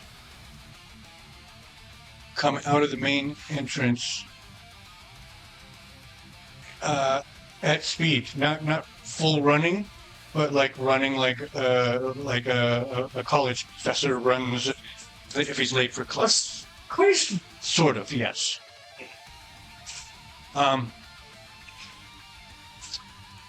Would you recognize either of them?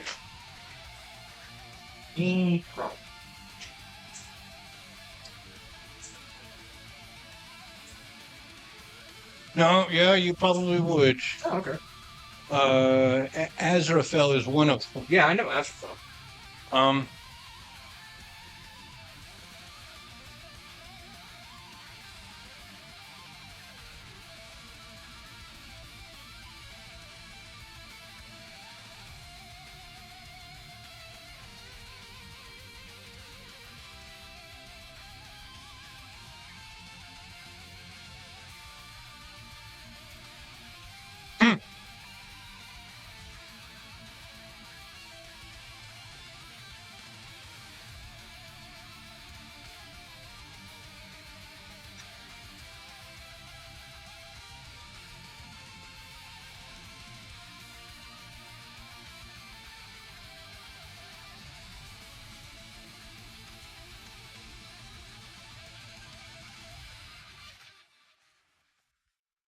yeah.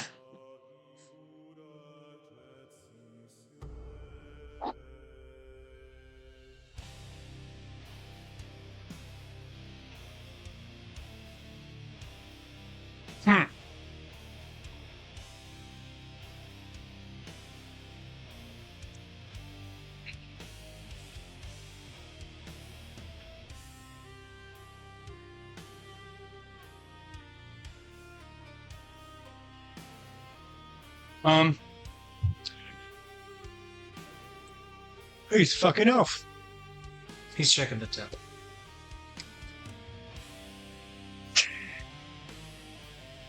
You'll be. The thing does feel like it's helping at least. It's circulating. I'll need a. I guess it'll be an agility check in this case. Fuck you. Another 21 with fear. God damn. 13 with hope. You're rolling high. 13 is higher than a 12. Let's see about. Her agility should be really high. Yeah, that's her primary. So.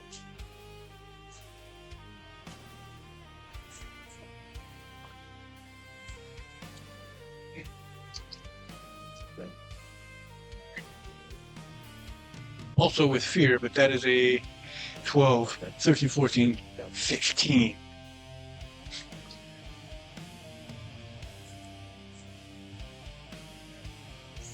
Which one is it? Odds is Azrael.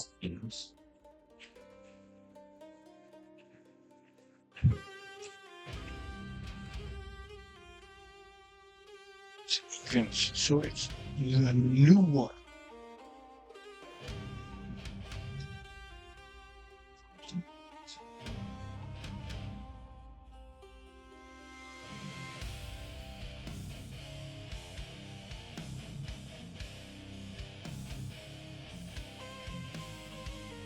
So you hear clump, clump, clump, clump, and bouncing off of your shoulder, it's kind of like you feel kind of like a football player, like you weren't expecting, like you would never have expected to have been able to take a hit like this without being thrown yourself, but somehow you managed to because you've been exposed to the world and danger. You're a little bit tougher. You're leveling up.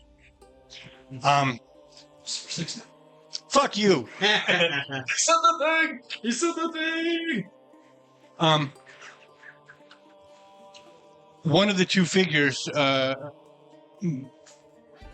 rebounds off of your shoulder and tumbles. And Azrael turns and he says, Corellis, you must watch your step. And he reaches his arm down and pulls him up. He says, my apologies, my dear Imperial Highnesses. Please. Azrael, where are you off to in such a... We have updates for His Imperial Highness.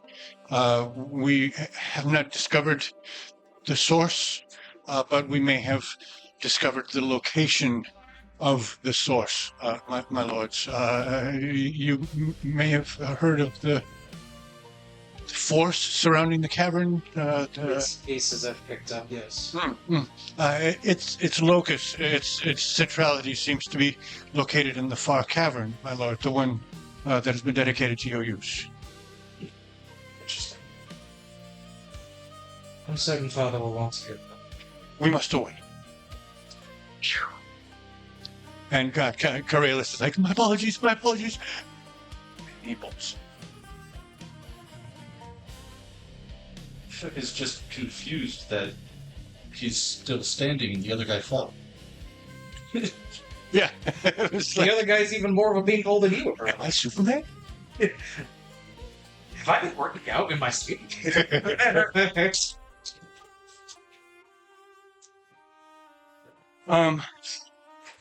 It was the perfect step sequence.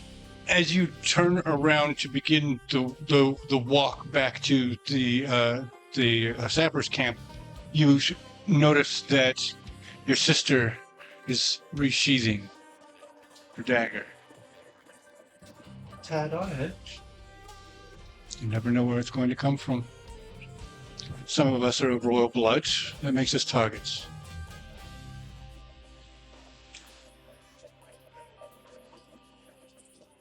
Well, as we were on, just leading her up, and I'm just talking, like, and I'm telling her about the experience at the court that we had, and basically saying that the king of this land is a drunkard fool. His courtiers and council appear to be sycophants, wearing painted masks. They are all locked within a crumbling castle, pretending they have any authority. The only authority they have is a paper basilisk. They have hardly a military force. We could easily conquer it, though our casualties would... Well, there's no telling exactly what we will be facing, but the current strategy is to prevent much of the loss. Yeah, you mentioned approaching that problem by collapsing the cavern on top of us. It would be exiting. The intention was never to stay here as our headquarters. Certainly had me fooled. I think you'll have a better understanding of why we're moving so slowly once you actually see where we are. It's very different from home. There are many questions that need answers before we can commit to it. Quite a larger population than we expected. She does this. It's good that we're taking her at night. Fair. You're in the long path that leads up to the sappers camp, and the smell of the summer wildflowers is drifting in. You recognize this.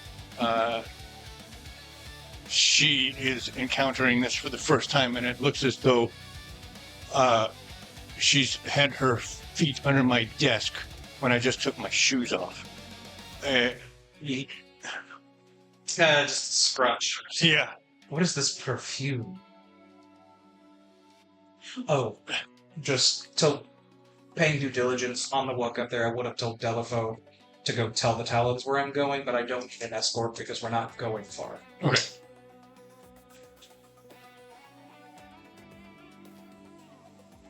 I'm sure they're gonna send somebody anyway, but like, I'm not requesting an escort, but I am letting my guard know where I am. I'm leaving the purview of your sanctions. Good luck. You know what? I would say it's implied. It's not said. Like the implication is send someone. If you can send someone, but I'm not actively requesting a guard. Right. So you would accomplish that by telling them where you are going. Yes, we're basically going to go to the forward operating base and then. But yeah, as I'm watching her face scrunch up, I'm just like, when we first exited the sky, burned like phosphor stone. There's no sea. It just goes. She looks like she's trying to get her head wrapped around that, but she doesn't want to speak as though she's pretending to know anything about it. Yeah. The ground here is soft. It's not stone, crag, or dry root. Not single stone, at least. As you begin describing this, you turn the corner that leads to the final stretch, and you can see the low fire of the sappers' camp. And then the gray on black portal, for lack of a better word.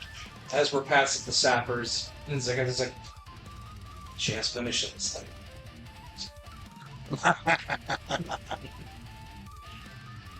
Good luck, my lord. Keeping due diligence, we're going to the forward camp and then return. As she passes by the sapper that said that, she kicks him on the shoulder. That's for this morning. I figured he's still laughing. Yeah.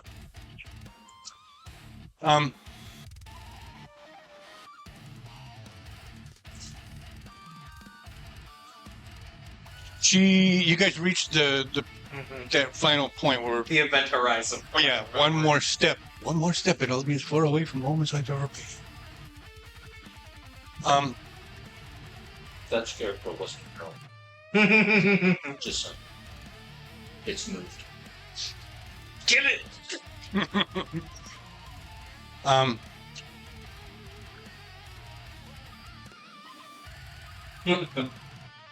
Go ahead. Please don't make me push you. Vic will walk out first. See, it's fine. She takes her steps, looking at the ground. She's not watching it. You can tell, you get the sense that she seems, for no logical reason, worried that she's going to fall off.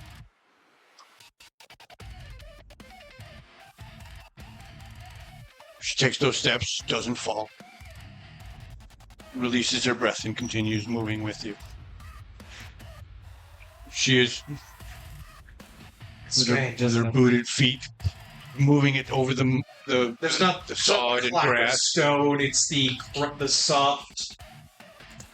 I feel like I'm gonna sink in. After a moment of observing this, it's gonna go, that's not the interesting part. Look the other way. Is there a Infernus version of this? I think it's just this. That's universal. That's the flipping of the middle finger, by the way, for those of you listening at home. Flipping the bird's universal. I mean, it's roughly the same thing. Right, it includes the same finger. Yeah. And two horns. It's the UK. Up yours. Yeah. That's what that is. Okay. Specifically. One in the pink, one in the stink. He is right. Looking up is quite the sight.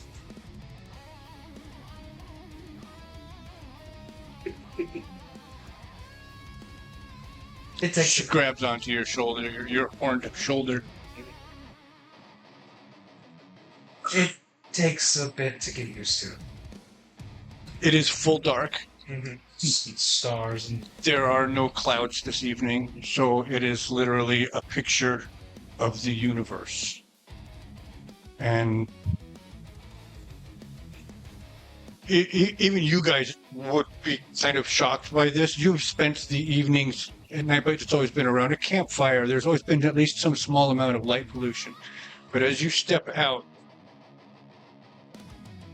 the city's on the far side of the mound. You can see the equivalent of the spiral arm. That super dense pack of stars that runs in a strip along the sky. We've got one of those here.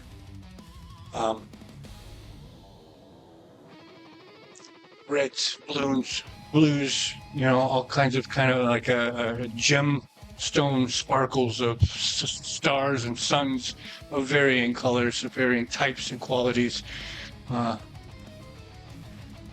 It's like looking at jewelry that's been passed out on a velvet cloth. And so she takes a moment or two and just absorbs that. They call them stars. Stars. and that there, the glowing rock, is called the moon. There's 4 of them. Which one is it right now? They'll all 4 be out at any given time.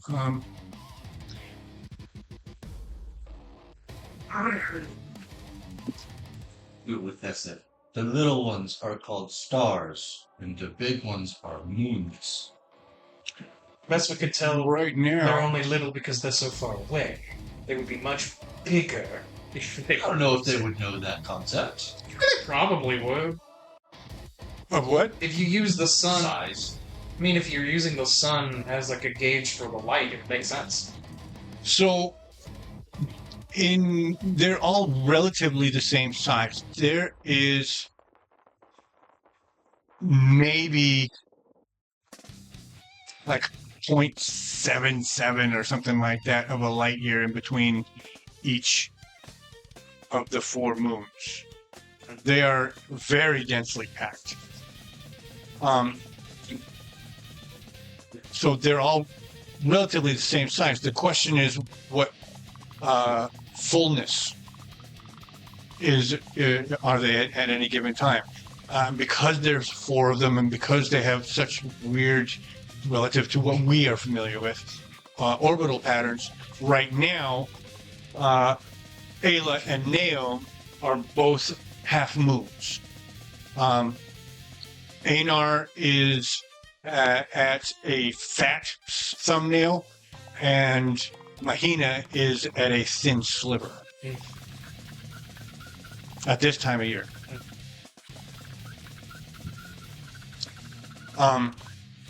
So you're looking at the green moon, the yellow moon, the orange moon, and the white moon.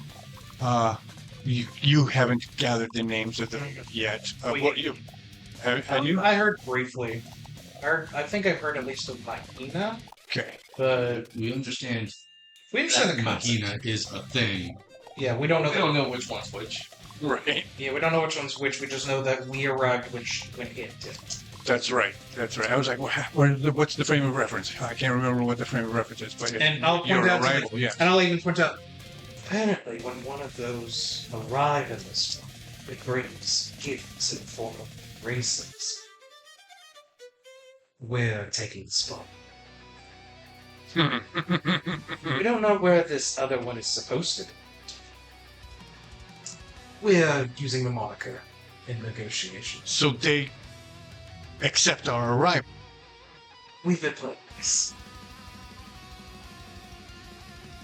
How wonderfully convenient. Political games need to be established for war. This world is far more vast than we could have ever even imagined. I have no frame of reference. Stepping out here, I feel as though this world is infinite. On the maps we've been shown, they have a thing called continent, which is a massive land. You've got a map on you. Yeah, and I'll actually show her this, and I'll point at it, based on my estimations, could be wrong, one landmass we're on is around the same size as the 10th Circle. And there's more beyond this. Maybe. We have, some of the maps would show lands past into, sad, but maybe not too much further. Oh, you're talking about, yeah, no, that. Yeah, I'm not talking about... I thought you were talking about the islands off of. Oh, no. Yeah, or other continents. Yeah, no. Yeah. I'm simply talking about the ones we would know about, based on the maps we have. And that's all we know is 8. Yeah, I know. I'm just, but the maps we have would probably show across SAT. Yeah, that's what I'm. And into fear, if not all of fear, because then this realm is far more than we ever could have imagined. For there's, if this is where souls come from, it is in abundance here. we need to take it. We will. At least, that's the plan. But we're moving, we have to move carefully. Unlike them, our numbers are not infinite. That's why we're playing the game. So she understands mechs. Mm-hmm. So she's turning, trying to figure out what direction would be what and how the map is aligned. And she stops because she's been looking up. But that halo of light on the far side of this mound highlights the shape of the mound without actually illuminating anything. On the other side of the mound there, maybe about another mile or two, is the capital. It's like we arrived directly to the... She's processing. She doesn't have any input right now because she's absorbing, correlating. Correlating. Yeah. And that's literally, so she says, quorum. Yes. And she turns the map so that It faces quorum.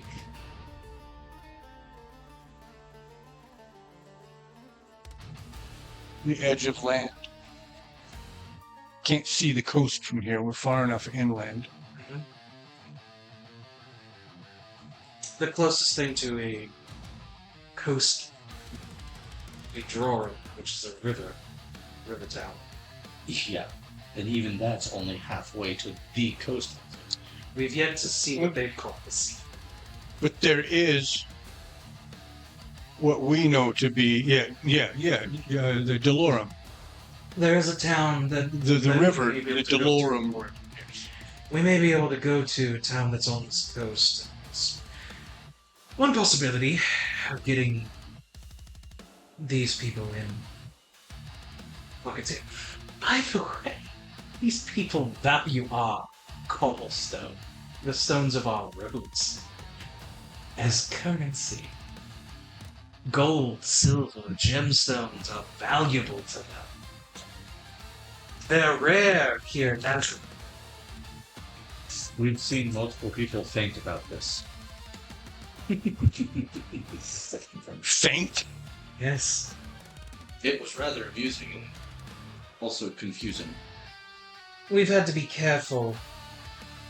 We've had to grow careful in how we present it to them. But it is a very effective relationship.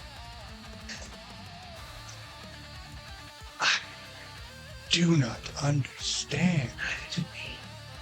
It seems as valuable to buy souls as it does to take. If gold is their currency and souls are ours, the exchange rate is not in their favor. Where is this base? This Start walking around the perimeter of the mound.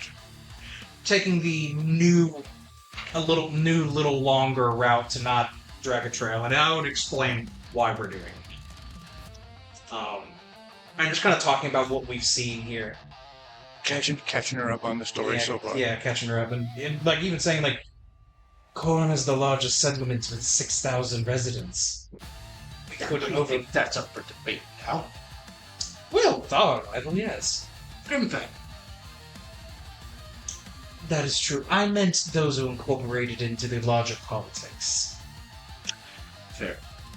3 times larger, by the way. 20,000 at Grimfang. And I'll even bring that up. Like, since you brought that up, it's like, this the capital of this kingdom is 6,000. The orcs that we were negotiating with have a population of 20,000 in one location.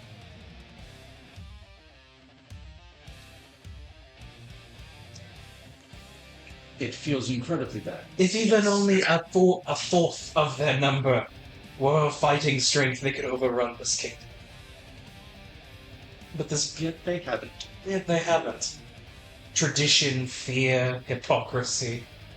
I respect the orcs for their strength, but their mentality has held them back. So it would seem. They fight well, from what you said. They fight well. Their hearts are of warriors. They are raiders at core, reavers. But their generational fear of being treated monstrously by the, I've heard a term, fairer folk.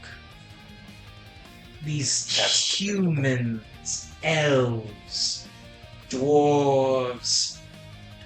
It's hard to. There are varying sizes and shapes of different species.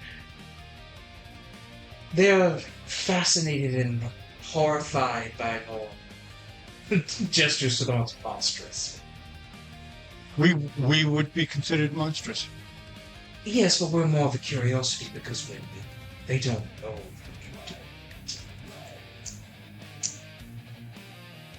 That's why we've been playing nice. That's why we haven't sent you to kill everyone. She snickers. You cross down off of the grass, off of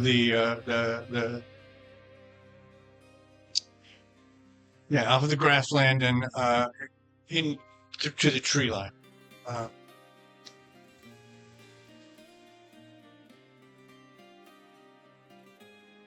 I'm just trying to think. Well, she is utterly dismayed.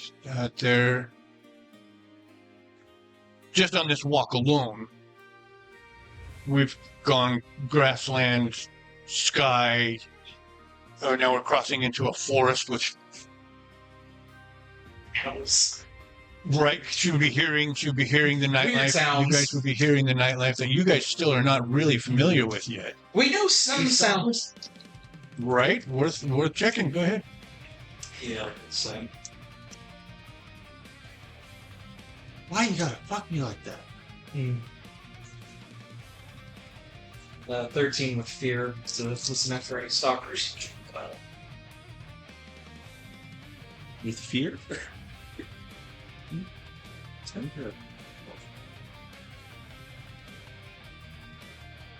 This one, it's not like me. This one does. 9 and 2.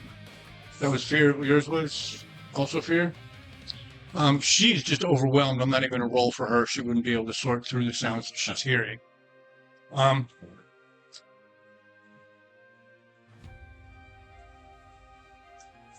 What was yours? 13. Yours was 12. 12 and 13. Okay. There's a solid chance we're too busy catching her up. Those are just borderline enough to maybe be caught it. So, Is there something to catch? If not, we can make it. Just a moment, because I need to pull out.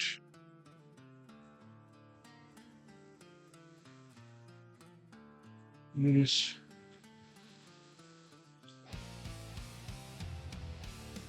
People was now telling me that tomorrow would feel like 108 with scattered thunderstorms. Oh my god. How is it going to feel like 108 with scattered thunderstorms? Because they're scattered, not around here. But thunderstorms, dark clouds.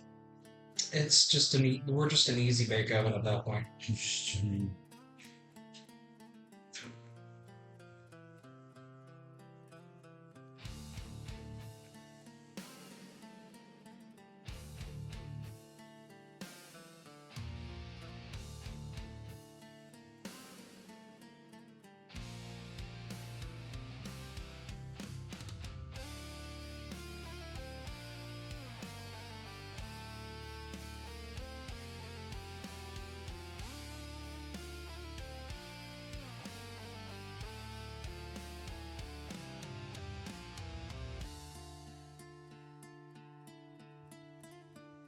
So I'm going to roll a d4 for it.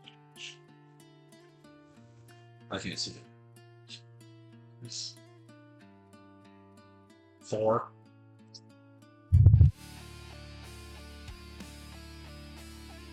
You've been looking good all night, though, so it should have been me. You shouldn't have rolled the die where you couldn't see it. He just said D4. I had a D4, I threw it up in the air. It bounced underneath the TV. That's not my fault.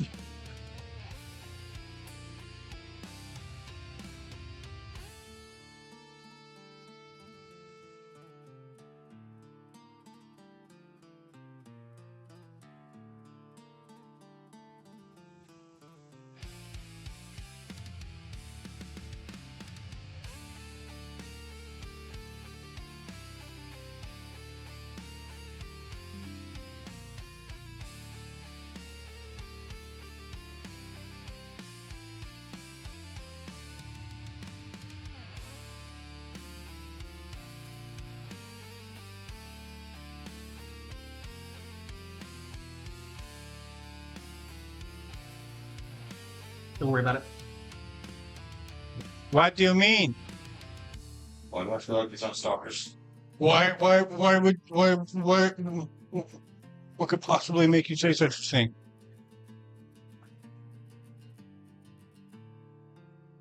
Because you already got a stat block for stalkers.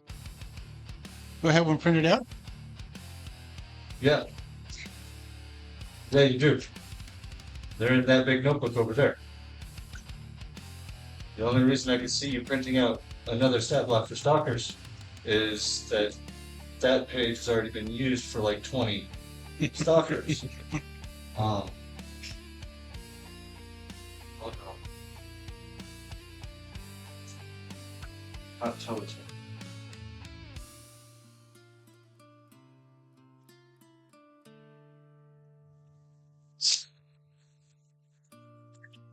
They're not so.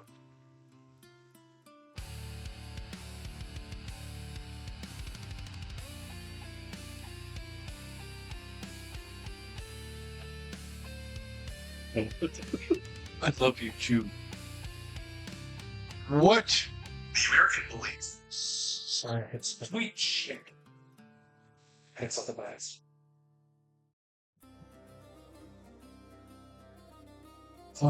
What do you mean, what? Get rid of those. I have a question for you. Yes. Big surprise. Markers. Go away. Thank you. I remembered this time. I do it every time, so it's basic thought process for me myself. We can pull those for now. I need my days. My days.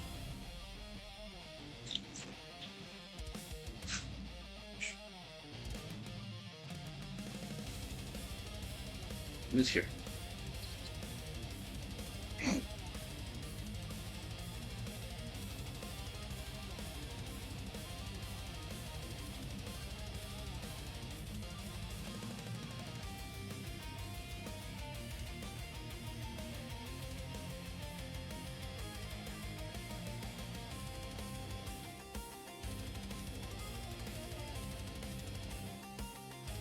somewhere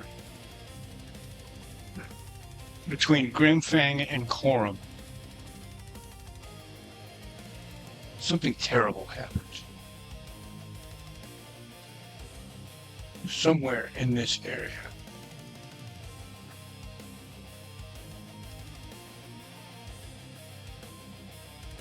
What was it? What terrible thing would have happened in this part of our map? Between Grimfang and Corum? Yep.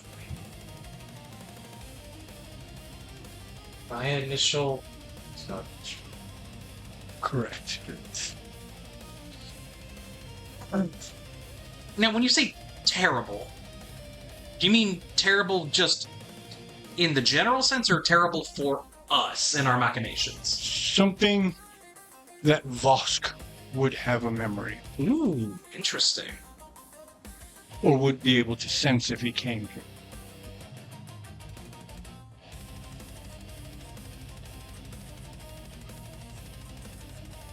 Are you asking us to develop something or remember something? I'm asking us to develop something. Okay.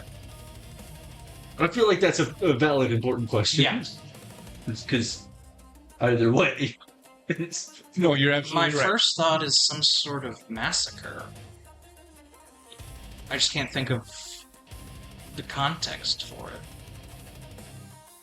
Frankly, given proximity, it would be a battlefield between the orcs and Corum? oh, how long ago does it have to have been? It can be something relatively new. Would this be the slaughter where Croc got slain, or That's a fun one. That's a fun one. Were the orcs ever allied with the dragons?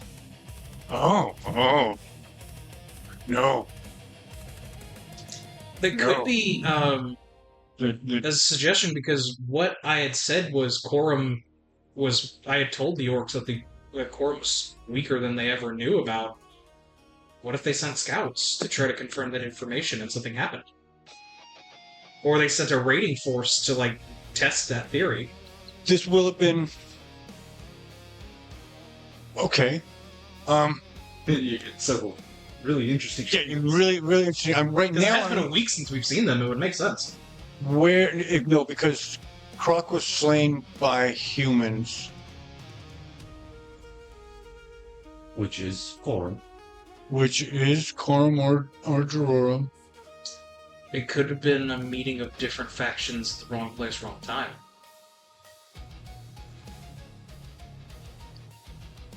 Clash of patrols versus something.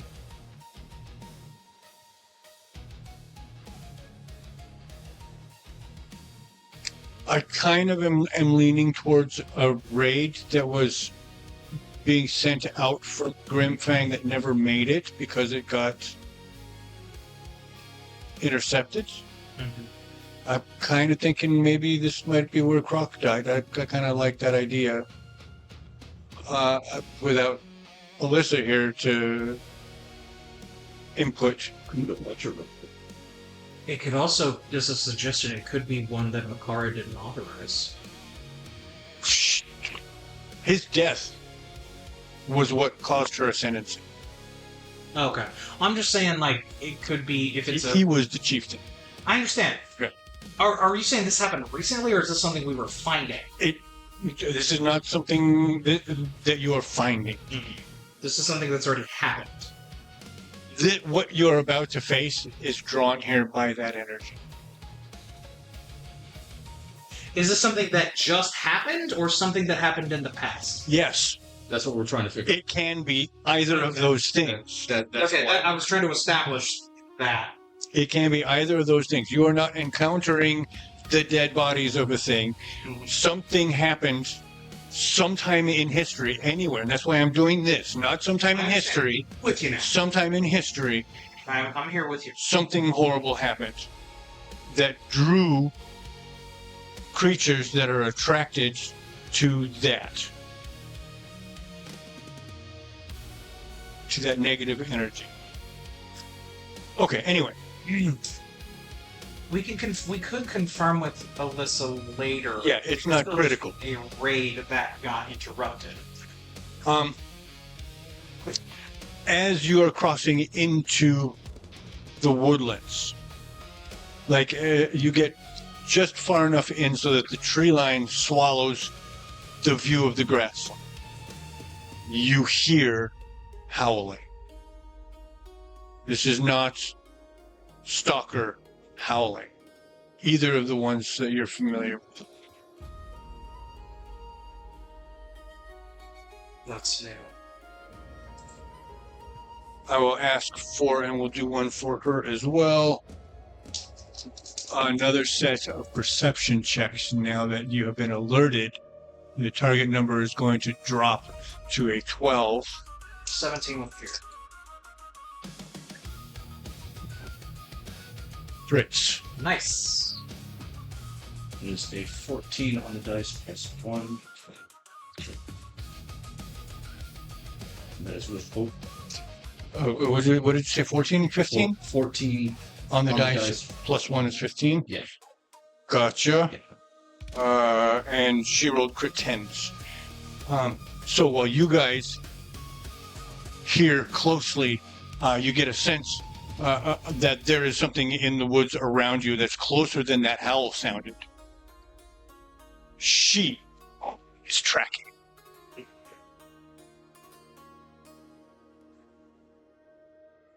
I will set my axe at the ready. She reaches to So a sling on her back and pulls out, you would recognize this, a bow. It is a worked bow. It is an artificed bow.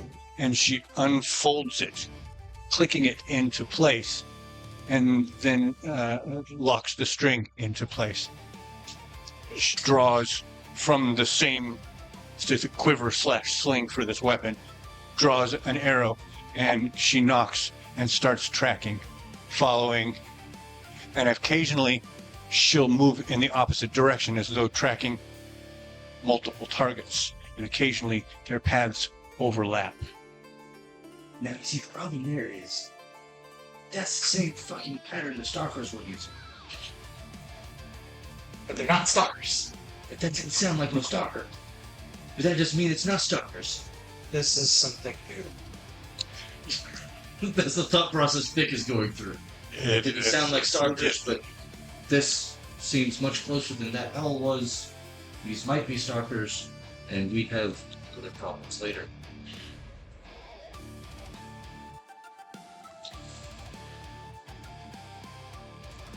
I have a target to fire at myself.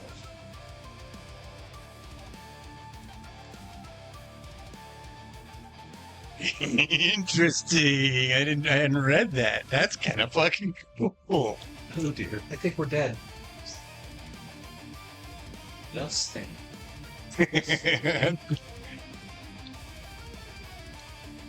Thus ended the line of Patreonics. Oh shit. All right, all three of you. Oh shit. Changes what? He better get busy. We never really established. Oh, sorry. What was that? You hear whispering. It sounds like it should be intelligible whispering, like communicative, like language, but it's whispering, and so it's just at the edge of perception. You hear it. You know that those sounds are being made, but what they are saying is not. You can't quite grasp it. I need both of you, please, all three of you, please, to make presence reaction rolls. You will not gain or lose hope or fear from the results of your roll. But the results of the roll will depict what happens next. I got a 15. These are reaction rolls, so there are, unless you want to dump hope for experience, you're, oh no, these are presence, so you do get the benefit of your presence. Okay. I got a 15. I don't think any of mine fly. Presence is 0. Got a 12. Target was, I have it right here, 14. So you are good, Strix. This is 12 plus 0. She loses. And you lose 1 hope each. Oh, lose hope? Interesting. Oof. All targets within close range who can hear it must succeed on a presence reaction roll, target number 14, or lose a hope. If you could not lose a hope, you would lose a stress instead. Interesting.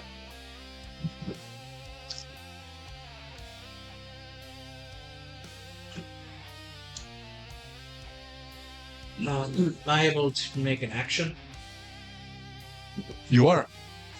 I'm going to basically stow my sword for a moment and grab my torch, strike it, and stick it in the ground so that we have some sort of light source. Nice. Nice. Okay.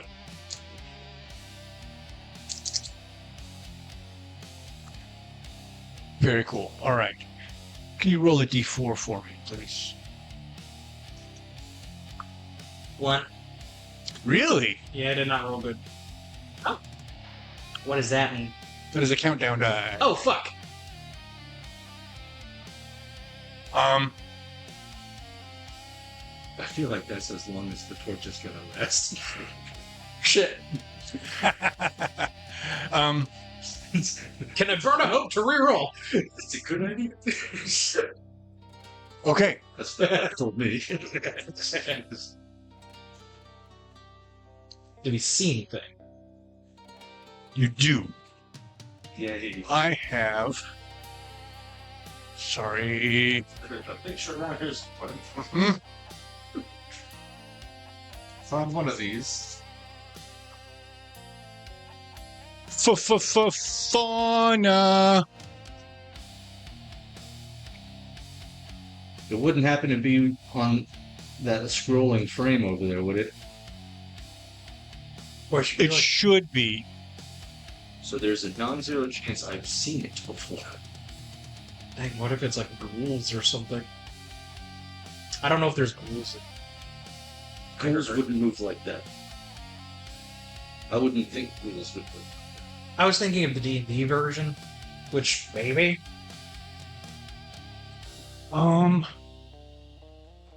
No. What are they? What?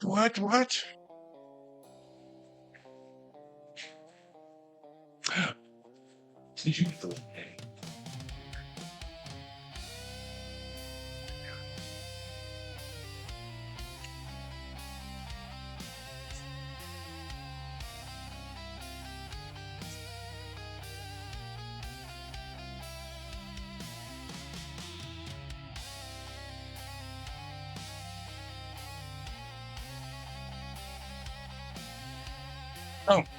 Yes.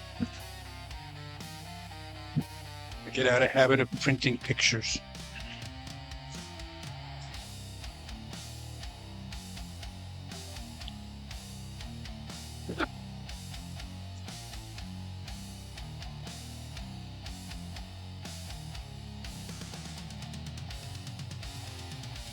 Jack.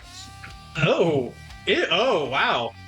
The goblins are simply there for reference. They're Yeah. And now Steve, no!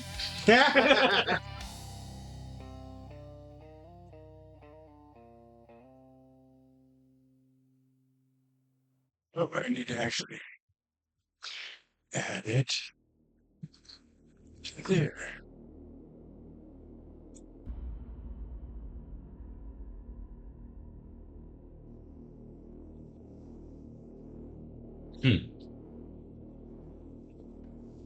Oh, did you see the game?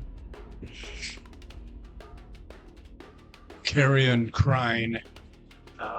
They are like wolf. They're like wolf ghouls.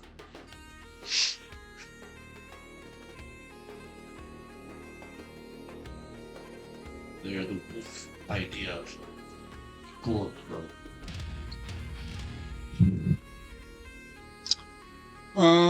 So yes, there they are. There is, you get the sense that there are more than 3 of them. You strike, you put your sword away, you strike and set your torch. That was your action. Is there anything you would like to do? Seeing something gives me a target, so I would like to pick one in front of me and fire my scepter at it. Gotcha. Your target number is 14, please. Cool, that's a 9. 6, 5. So that's 14 on the dice plus 3, so it's a 10. It's a 17. It's 3d6 plus 3 on deck. 12, 15. Successful hit. That's a work. So 15 damage. 15 points of damage. That is major, not severe. That's going to be 2 points down. Was it over here? Oh, Take it. Well, let her fix things. you gave us the light to see.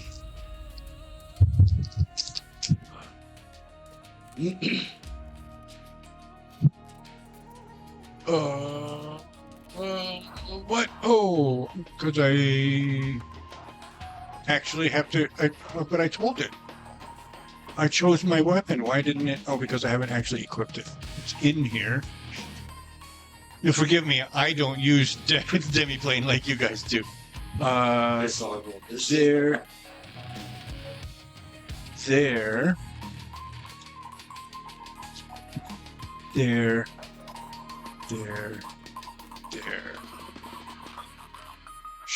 I should also equip my secondary, even though I'm not using it.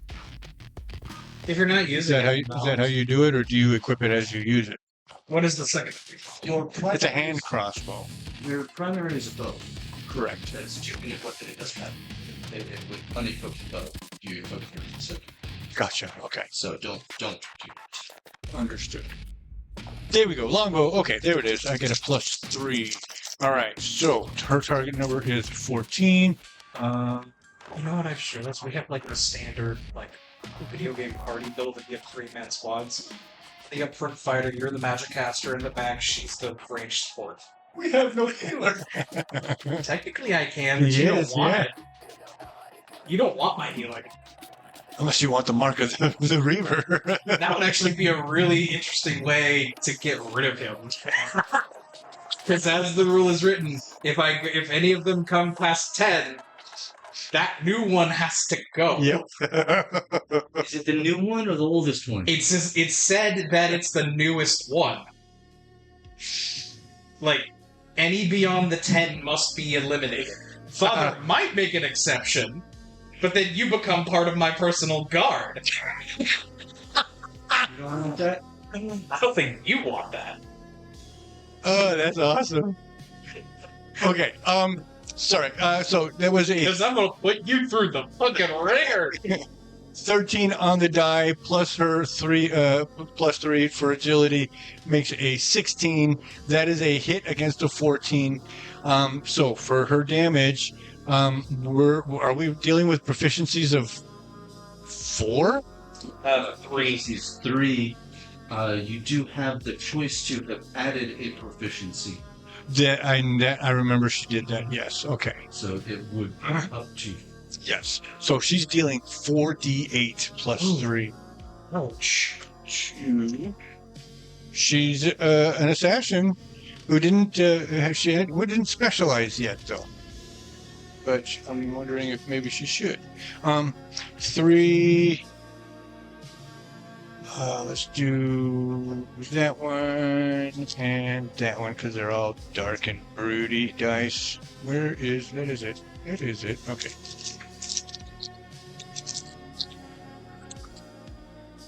That is 12. It's only one. That's 13. 14, 15, 17 points. Not quite up into severe. Which one was it? Was it the same one? Was it a new one? 1, 2. That was number 4. That was a different one. And that is another 2 down on that one.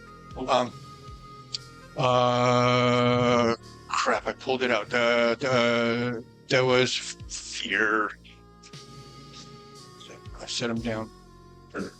13, 14, 15, 16. Yes, because that's, yes, okay. 10 was the fear die. Which means it goes to them. Dang it, we take you out for the first time and you can't even get us hope. Okay.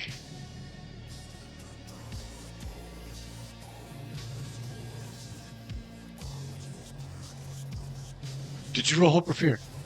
I rolled hope. These things have an aura of grief. Any character within their range who begins their turn within their range of a carrion crying cannot gain hope. Hey now, we don't know if these things showed up when she showed up. Whether or not that's the case, she very well could have sent them. We have no indication of this. Our characters don't. Listen, The I players. think Bei'Hara is here to make the world great again. You fucking would. Okay. 1, 2, 3, 4 will be the secondary attack. That is a 4. That is a secondary attack. 1, 2, 3. Ignoring force. We're going to have to, yes. That is a 3. So that's on her. She deserves it. She hears the sorrowful whispers, and so she must make a reaction roll. Beating a 14. This is presence. Her presence is 0. That is a 10. That was a reaction roll, so no fear or hope, but she fails it, and that means she loses her hope. If she cannot lose hope, which means if it happens to her again next turn, she will be marking stress instead. That's 1. That's the freebie. This is the one that is paid. 1, 2, 3, 4, same style. 3, 1, 2, it's on her again. This is going to be 1, 2, 3, There's a and part of me that I wish I was a guardian so be like, I have a shield. all right. A shadow darts out from just beyond the line of torchlight and charges at her. This is a D20 roll because it's an adversary. Her evasion is 13. That is a 15 on the die. That hits her. It does 2d8 plus 2. 1 and 2. That's 6, 7, 8, 9 points to her. Oh. Hang on a minute.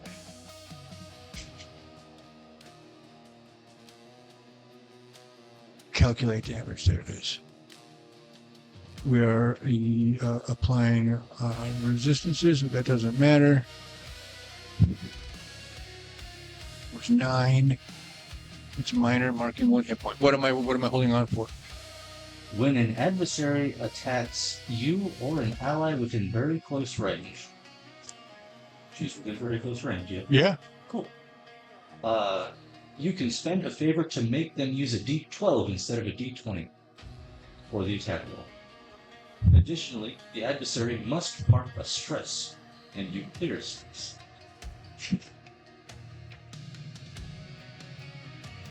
I'm rolling a. Basically, you would roll a d12 instead of the d20 if you allow it. Oh, this is against the Shadow Yes. Crime, or against the Carrion Crime. Yes. Gotcha. Okay. That changes things a little bit, and I'm realizing that. Do we want to retroactive that? Because I would like to do that. That's fine by me. Yeah, absolutely. There's nothing. There's a chance they beat help. Yeah. Sorry about that. No worries. That's a D12 trying to hit her 13. Do they have any bonuses? You're right. It does. It does have a +2. So you can roll an 11. Yeah. If on 11 or 12, it hits. It rolled a 3, so it misses. Yeah, I saved the sister. Yeah. Is there any? What was that? Draining invocation. So you are speaking an invocation. All it says is when an adversary attacks you or an ally within very range, I spend the favor to make them use a d12 instead of a d12. It doesn't talk about how. An invocation is a spoken request, or like speaking a magic spell. It's a verbal component. I see. Okay. So what happens is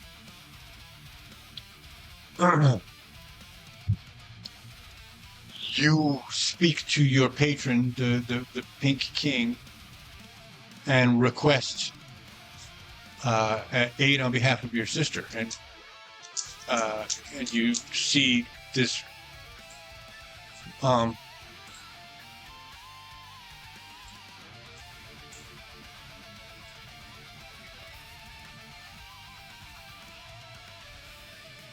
it would be a field of black energy that surrounds the Crine as it's rushing towards her. She hears the words that you speak and is passively aware of them. It's combat. She's not going to react to them right now, but she does know that it was your action that Afforded her. yes, seems to have afforded her something. So it whizzes by back out to the extremity of the torchlight and begins its circling again. That I do have more, so I'm going to use it. Right? I never do. I need to, and I will take one, which would reduce that 5 to 4, and we are going to go through the same cycle. You'll forgive me. But that is 1, 2. You, sir. Roll a d12.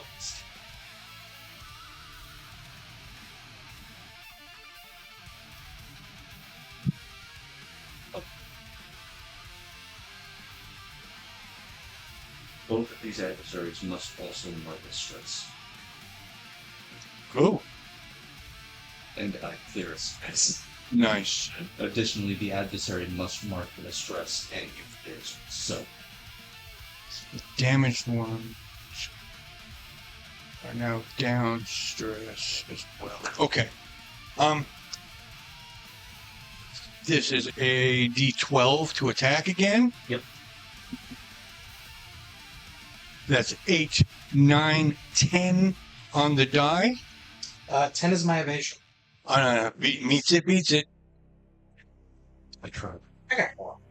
That is 2d8 plus 2 for damage. We will use these guys for this. 7 and a 6 means a 13, 14, 15. Alright, that'll cross to major damage, but I'm going to burn an armor slot to minor. Copy that. That is 3 of them who have attacked. Let's do one more. And which one? It has to be number 1, because number 1 is the only one who hasn't done anything yet. Number 1 is going to evens or odds. Odds is the secondary attack. Where It's a caltrop. It actually stuck into the foam. It's going to be another aura of grief. Against whom? Ignoring 4s. Oh, did we already say it was against you? or that was no. No. The last attack. The last attack was against. This one is also against you, sir. Okay. And you need to make that reaction roll against the 14 using your presence. Okay. Oh yeah, 22.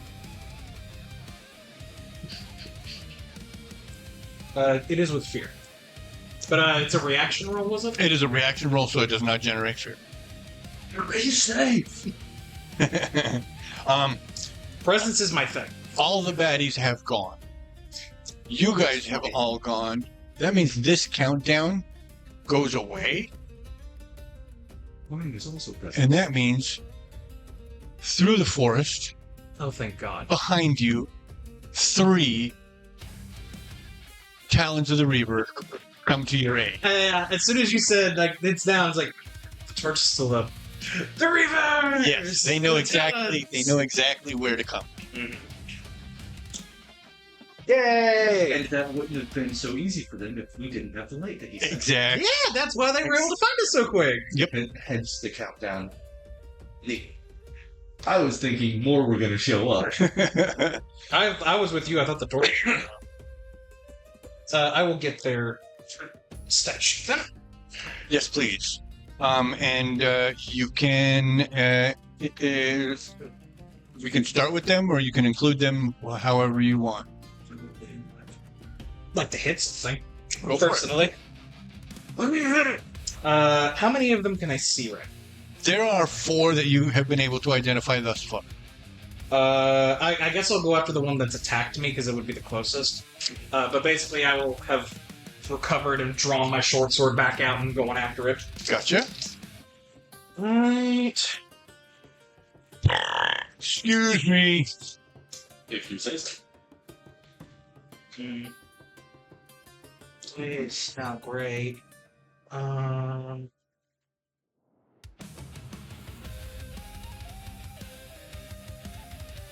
What's the target number I'm looking for?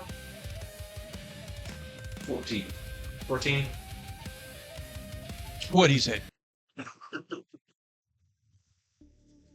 I'll burn a hope to add Reaver, and that'll get me to 14.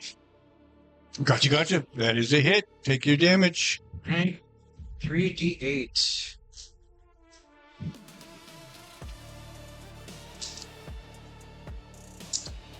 Oh! Did you roll max? Yes, I did, and here's the funny thing. Because I double-checked my equipment. I have a bloodstone on me. So my weapon gains brutal. When I roll maximum value on the damage die, I roll an additional die. I rolled 2 8s. Oh, very nice. 2 more. Yeah. I'm going to go ahead and do the regular third. So that's currently 18. Now here come the extra 2. Gotcha.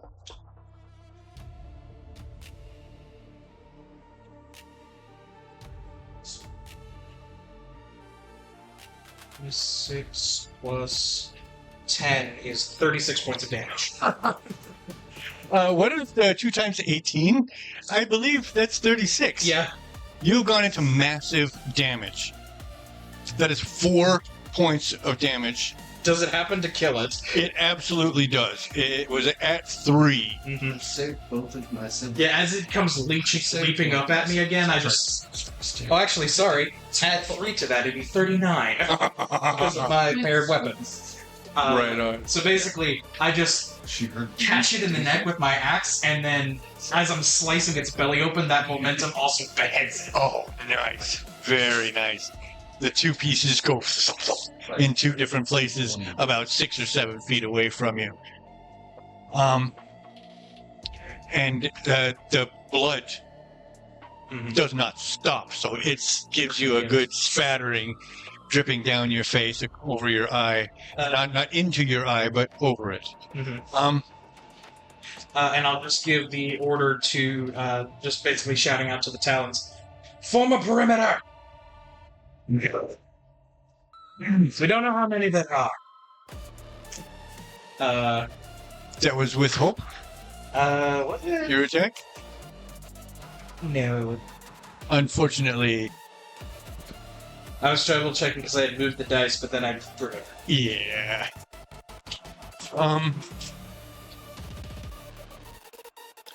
All right. This one is gone. So 1, 2, 3, 4, 5, 6. There's 1, 2 Strixus. Kind of gave me. I'm sorry, not Strixus. Fick.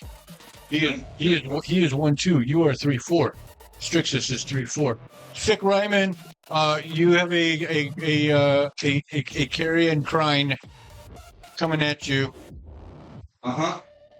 Use a D12. I'll spend a hope for a favor. Copy that. Good luck. 13. 11 on the die. Wow. Yeah. 12 is my opinion. You know what? I'll have one of my talons nearby him activate my Life for the Reaver. It has to attack him instead. Can you read to me the text? When Strixus or an ally the Talon is Or to an protect. ally. Gotcha. That was what I The needed. target is targeted by an attack within very close range. The Talon can mark a stress to intercept the blow and become the new target. Gotcha. Is that or an ally with the critical part there? If it's a third, I don't know if this matters, but their difficulty 17. Uh, I don't know if the abilities say if they just get hit or if it would. Because it doesn't state they get hit, they just become the new target of the attack. Yeah, it becomes. They intercept the blow and become the new target. right. They intercept the blow. Mhm. So the blow would have to have already been hit. Would have to have been struck. So you're taking that damage. Okay, just wanted to check. Yeah. It's not a re-roll to hit. That's how I would. It's almost like my Exactly. Yeah. Yeah. Does I am your shield use the same wording? Do they use the same templates? That's the roughly part we're trying to figure out here. I know. It's part of your catalog. It's The fact that I have a catalog is part of the problem. damage is being rolled here. That is 6 and a 6 plus 2 means a 14 damage. Okay, they just take 1 damage then, because it does not break their major. Yep. You're at fucking 20. Good God. When at a very close range would take damage, you can mark a stress to stand in the way and make yourself the target of the attackers. That is a much more locked down phraseology. Yeah. Yeah, when you take damage from this attack, you can mark any number of marks. Okay.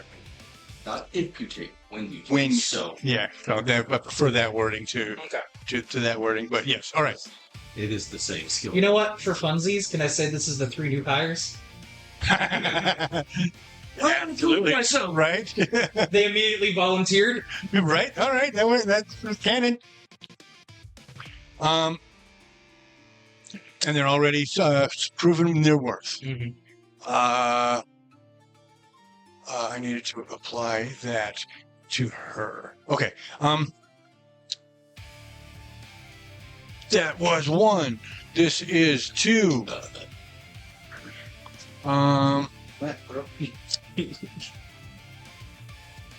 Now we're dealing with 6 because we got 3 on the perimeter, 2 inside the circle. 6. She was always the last one. It is against Beatrix.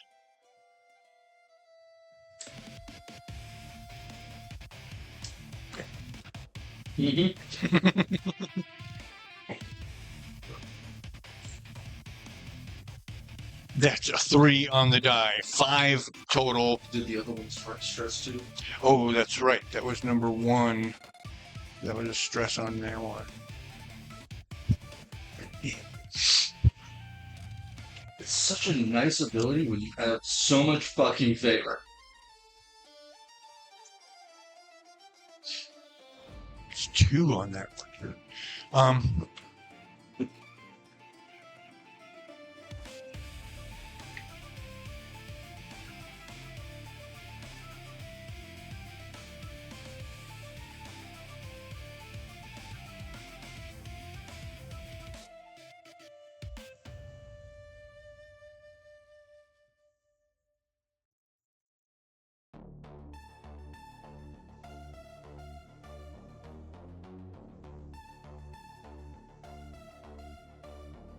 16 against her 13. That is a hit. Once again, this is 2d6. Oh, wait. You did that, and that was the roll. 6, 7, 8. Does not beat her 13. That fails, and it marked a stress because of it. 3 there. All right. That is 1. Those 2 attacking. 2 of them attacking. We have a third one left. We will take it. We got the fear to do it. 1, 2, 3, 4, 5, 6. We'll start with that. That is 3, 4. 1, 2, 3, 4. That's you. Now we're doing 1, 2, 3, 4, 5, 6. That is 1. That is this one here, redirecting from Beatrix to Strixus. 1, 2, 3 is the main attack. 4 is Whispers. That is 4. That is Whispers on you, sir. Please, another reaction roll. Beat a 14. I can't do anything about that. 20. Nice. In that case, bless you. Thank you. That is the end. See, the trick is, you just don't doubt yourself. Spotlight passes to the goodies. Do you want to do something, or? Yeah, let me, What? 3, 2. 2.5. Let me just do a normal attack. 2 and 1/5. Chill. The Scepter of Chill. Fuck you! It is with fear, but it is an 18 on the dice to hit. Nice. Can you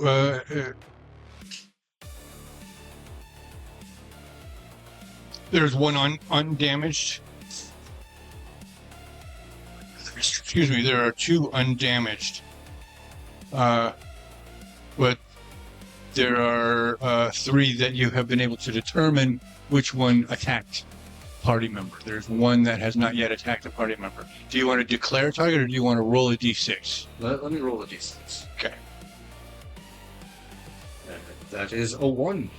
That is the one that just attacked Daniel, who had also attacked Beatrix.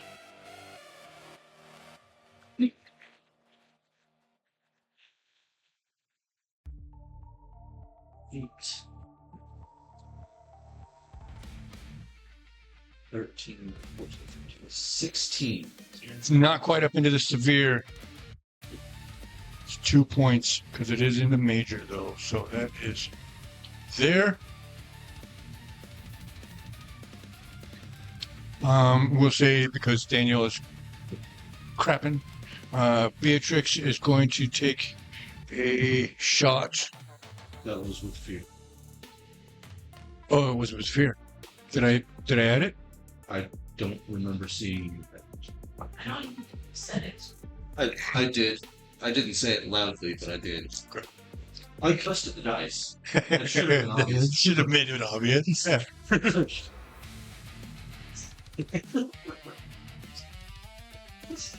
Sorry. In that case, 3, 4, Daniel again. One.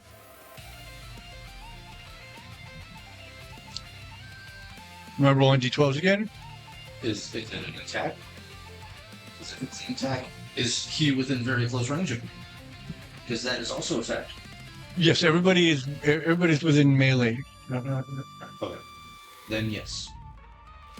If an attack is being made against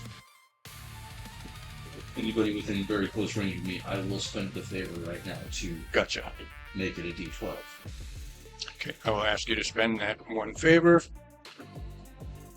That's a 12 on the die, however. Making it a 14 total. Daniel, what's your evasion?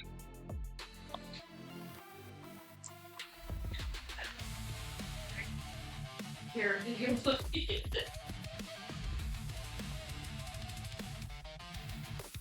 I should just be honest.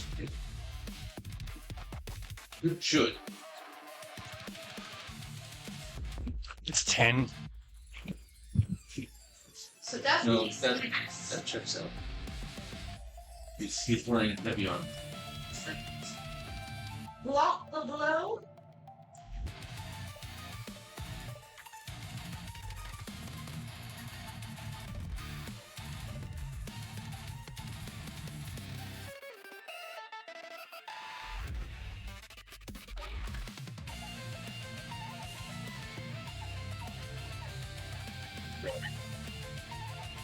That's why you downstairs. Make flashlight for so that I could still be this. And I let him stay up in the bed. He wanted to contract stuff that he found. Yeah. Like, he found that and immediately threw it in his crib. He's like, I want this. That's normal. Right? So, yeah. Just, yeah, playing everything. And I was like, okay, I'm fine for us. What do you want to watch? Probably playtime. Alright. You're gonna go with the crib, though. Well, he was like, okay. But then after putting him in and getting the videos started up and that, he starts talking again about his bottle. You need to go get it from me, Mom. I ain't trying to say it.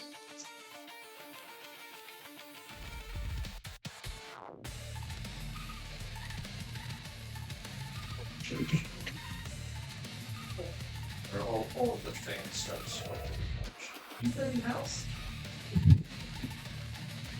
After we talked about it, I came downstairs. So that's fine. Works.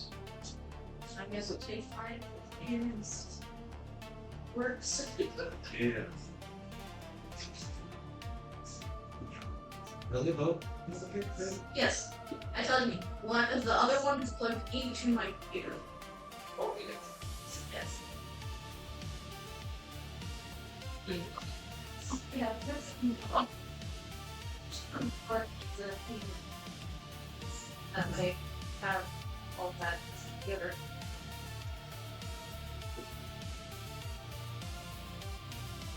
I'm excited before you can see. Why? Because it's so close! It's fine. You know when I get like this every fucking time. Yeah. Figure that shit out. Right. That gave me flashbacks. Yep. And like 2 years ago, 2024, you were shooting my uncle's rifle at the I was breaking your grandfather's rifle. I went and shot that rifle out in the field, and as I was walking up the steps, No, my foot tripped. that was the first time. This is the second time I went up there. Because my uncle Bubba was right behind you. It was his rifle. Oh. But yes, he did break my grandfather's rifle. Broken sights. That whole rifle, I felt so bad. And that was the first time he met that most of my family. It's a wonderful first impression. What all that did was accentuate the fact that I'm not a gun person. Yeah. Sorry. Very much so. Oh my god. Your grandfather's already like, if Melody wants to come with and shoot a gun, if you guys are fine with it, she can. Wow. Robbie's gonna have to stay. I'm okay with her being around guns, but right now I think the answer to putting them in her hands. I'd say letting her around the environment of it, but it's definitely gonna be one of those. You cannot go running around. You will have to be in ABC zones. Be strictly monitored. But I can see her kind of having fun with it. But yeah, and the only reason my grandfather brings it up is because all of us grandkids, right about 6 years old, went out with him. Cute. Being around guns and gun safety is right. Never deny it. Just as important as blade safety. All that. The only way you're going to learn that shit is by being around all it's working. Right? But Yeah. We'll have to bring Robbie Wolf's way up. You know he's gonna love that. Bring the little holster with him. sorry. Sir, your character is fucked. What did I do? You didn't do shit. You sat there and took. I had to go to the bathroom. One of the Took it, sir. carrying crime darts out, struck you for 12 plus 2 is 14 on your evasion. Your evasion is 10. I have rolled damage, but I do not know whether one of you guys is going to move to intercept or whether you're going to take it or what. Put him through his paces. Oh, the one on me will use my life for the Reaver. Gotcha. My lord. 14. Okay. That is just minor damage.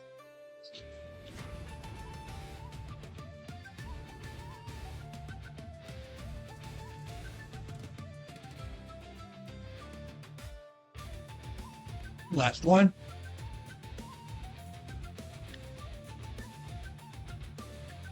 What beat? And I haven't used life for the Reaver for you. You have. I have. Okay, it was for Beatrix. Yeah, Beatrix is. Gotcha. I couldn't Yeah. remember.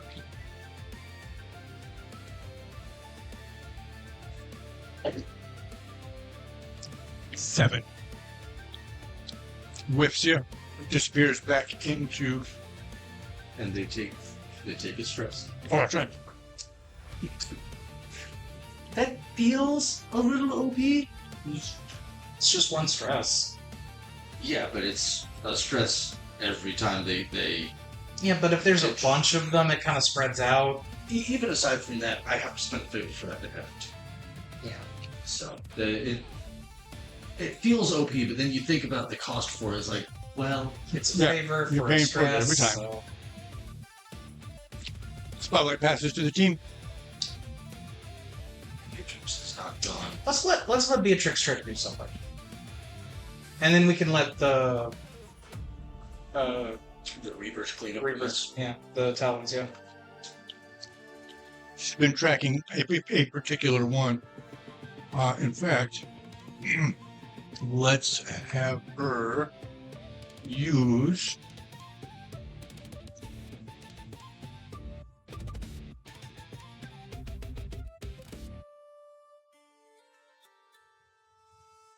Mark for death.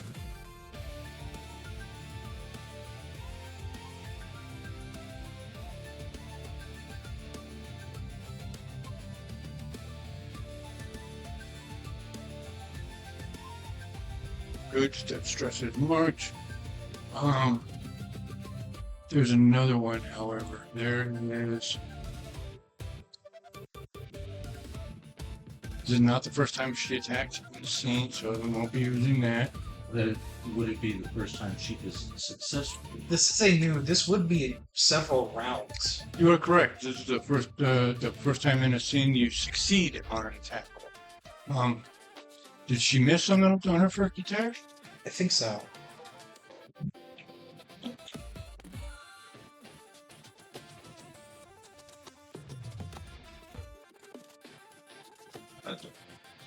Yeah, I don't know. I say flip a coin.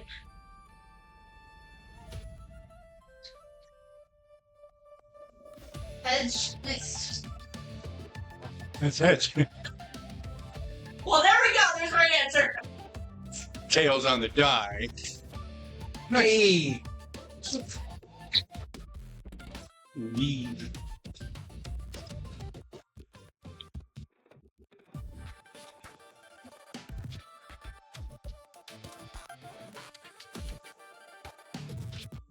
I feel like, yeah, she's probably got stuff in her vault that I didn't pull out when I selected it.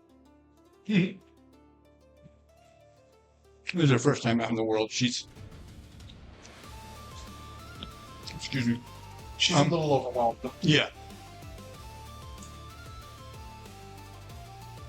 All right, but we got to mark that if she does hit, she will be doing an additional D4 per tier in damage. Now, is she execution? Mm-hmm. That's actually a D6.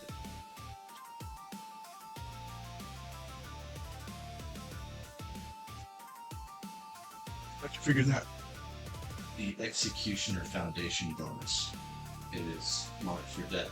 Changes to a D6 instead of D4. Huh?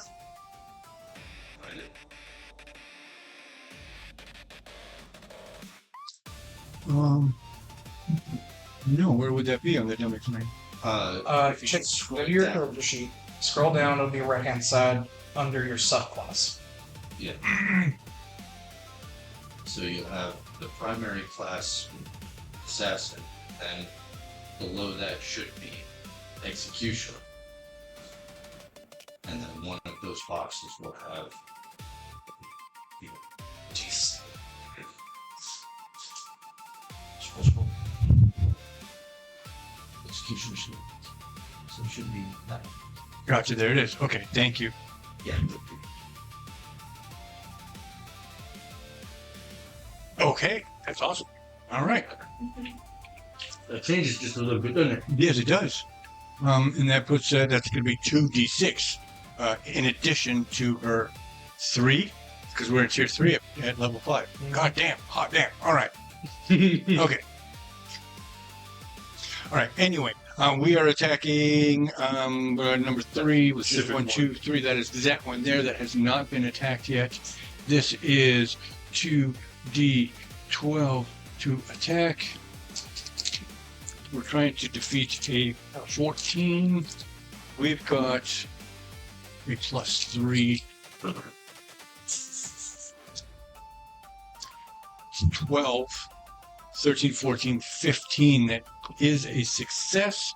So we're doing 1, 2, 3, 4 D8. God damn. 48 plus 3d6 plus bonuses. Just realized that one I had torn in half, or into 2 pieces, I actually did 42 damage because I get to add my strength to damage. Or I get to add it again because of body basher. Wow. That's everything there, yeah? That's will be 1, 2, 3, Yep. 4. Wow. He's almost rolling as many dice. Welcome to our club, right? Yeah, it's fun when you get. He's all rolling the same dice as Fushi. D8s and D6s. And that's for base. It's 2d8s, 2d6s right now. He's rolling slightly more because of just higher volume. That's 2. I mean, Sushi's picking him right now. 24, 30, 36 points of damage. Wow. That goes into massive. He had 3 left. He is down. Wow. So she's tracking. She lets it go, and it just pins like through the eye sockets. And it just tumbles out of the firelight. Very nice. Very nice. That was with fear, however. Damn it.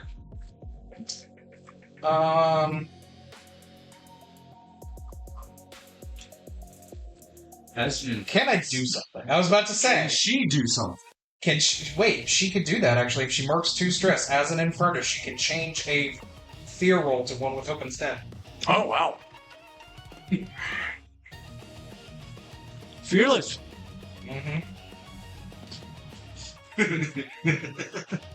Yes, and she needs it too. Mark, spend 2. Wait. If you just press that 2 stress button there, Go automatically. mark it. Oh, all right. So I need to drop that back down to 0 again. Fearless. There, 2 stress. And that should put me up to 3 stress. 1, 2, 3. And it did not add the hope. It doesn't do that, but these crying wouldn't let that happen anyways. You're absolutely right. Oh, fuck. Wow. But that keeps the spotlight on us. Yes, it does. And that's the important part. Alright, I'll let, So, within our boundary now, are all the ones dead within the perimeter, or is there any in the perimeter? The ones that have been attacking have been crossing the perimeter in much the same style as the stalkers do. Alright, I'll have So one of they're always running around the perimeter. I'll have one of the Talons basically take a strike at once it gets into range.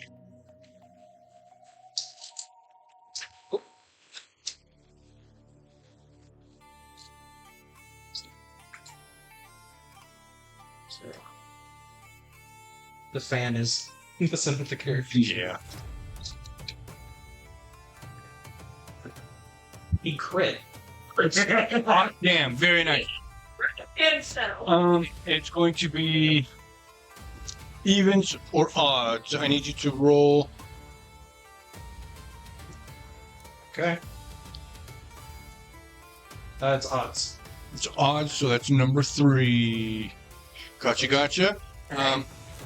Yeah. So max damage, Which is Plus- 34 already. oh my god, plus the die roll. Plus the die roll. You can eat the Bible? Or it's literally, if he can get 2 more points of damage, that will cross into massive and it will kill it. As of right now, you know what? At this At point, major, I that's won. still 3, right? Oh yeah. I just want to see how much damage he does. Yeah. But it is dead, regardless. Just a matter of how badly dead. So it's 3d6 plus 4 base, and he's within. He's in the scene with me, so he gets an additional d6 of damage.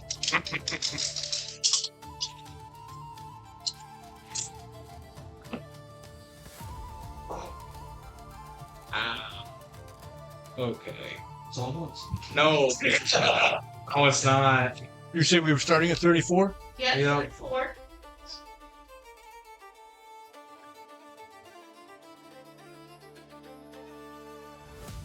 $60 points of damage. So plus another 24 then? I might have done the math wrong. Maybe 50. Hold on. It's 16 plus 34. So it'd be Plus 50. 60 would be 50. Sorry, I did the math wrong. Oh, right. That still absolutely wipes it out. That was number 3. Yeah, they have Gladius. So basically, he kind of mimics me a little bit. He waits for it to jump and then ducks low, drives it up, and just guts the thing. That's a max of 4 damage. They've got 5 hit points. He was undamaged. Does not kill you. Oh, okay. I'm sorry. That's still a shit ton of damage. Yes, it really is. But that is... Oh, he's got 1 hit point left. He is definitely well fucked up. That menu. Like, to the point where after that attack, Mhm. it's you can see that it's now dragging its intestines behind it as it's making its run. Well, that would be hope, so it sticks with us. Can I have another one go? Absolutely. I want to see. Is it okay? Yeah. Yeah. Oh, Second one. I'll see if the other one can. If this guy can finish off the one that's already wounded. They're both wounded though, right? no, they had both taken stress, but no actual damage.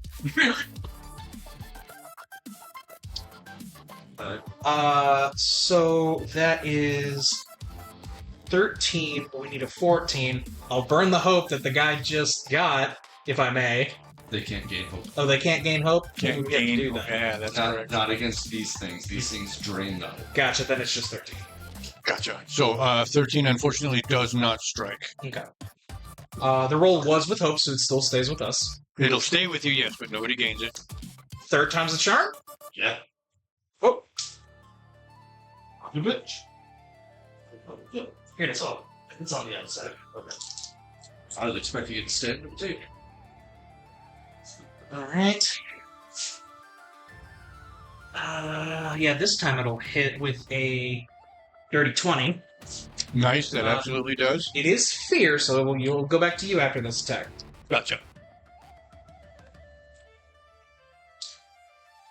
You know something was But it was my turn. who would fix you? Cast invisibility? Hits himself and run. No. 21 to the one that's dragging its guts up. 21 is over severe. That's going to be 3 points on it. It is now well dead. It lost its lunch. And it's breakfast. All right. Fake check. There's now one remaining, and he bolts. Can we let Beatrix try to get a shot on? Absolutely, absolutely. Let's see if she can do it. We're gonna roll the Fake ready, so do the same thing. You know, let's make it a three-way siblings attack if we can. I don't mind burning the hope if you Yeah. need to let us do this. Oh yeah. It's a tag team. Tag team. Yep. Yeah, there's a mechanic. Who you want to burn the hope for it? 'Cause we can't. Is it one for both of us, or It's one for everybody who participates. no, this? But only one person spends it. Only one person spends one hope to do it. I got 4. Yeah, go ahead. I'll go ahead and spend it. I'm using bolt beacon, so I'll have to spend a hope anyway if I hit. Wait, this is not a D20 attack, so it doesn't matter that I rolled a 1. I got a 23 on the dice. I got a 21. 22. Hey! 6 total. Everybody hits. Beautiful. So you got 26 total? Yeah. That's the one that we actually will use in order to solidify the tag team. But we all rolled damage. Now everybody rolls damage, yes. But this one in particular.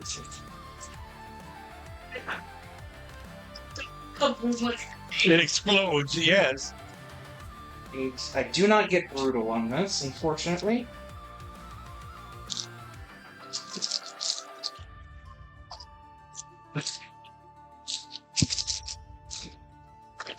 I did 15 points of damage, and it's now vulnerable. 14 points from me. So that's 29. She did 16, 17, 18, 23. Damn. So 40, 52. 52 points of damage. God. Is it dead? It's very, very, very dead. It's also glowing, because Bolt Beacon makes it glow. Well, you know where it's gonna die. So yeah, normally once again that would still only be able to threshold out at massive, which means it would still have 1 hit point left. But fuck that. Yeah, This is the finisher. There's 3 of us attacking. And Yes. So for a moment, one heartbeat, a single heartbeat, it flashes with the bolt beacon's light, and then it snuffs.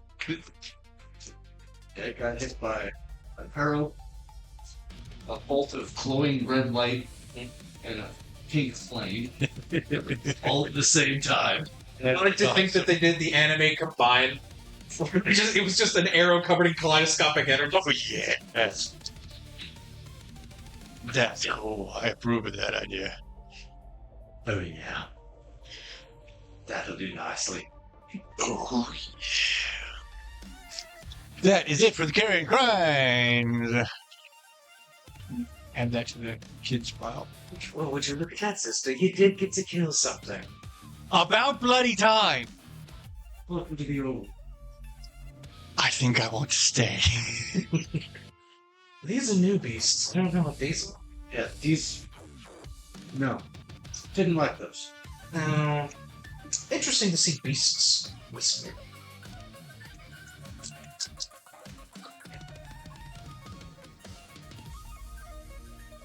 Everyone can gain one. Oh, now that the field is gone, I will allow everybody to claim one ambient hope. That was the opening must begin. Right? Coming back. Yeah. You freed it. Missed it. Okay. Looking to my talons now, who have now been blooded. Yes. Well done. I'm surprised it was the three of you, the newest of our flock, to join us. We volunteered, Lord. Timing. Yes, I value that. Well, we should take at least one of these back with us, but we need to still get to forward camp. It'll be fast. They're closer at this point than we are back to home. The three of you will now accompany us. Do we want to have them pick one of the bodies? Yes. Carry one of them with us to the forward camp. Aye, Lord. Go ahead and mark which one's got one, so that if he falls later. Body. Yeah, I'll have the non-wounded one carry it. Okay. I'll pick the one that Beatrix. Yes.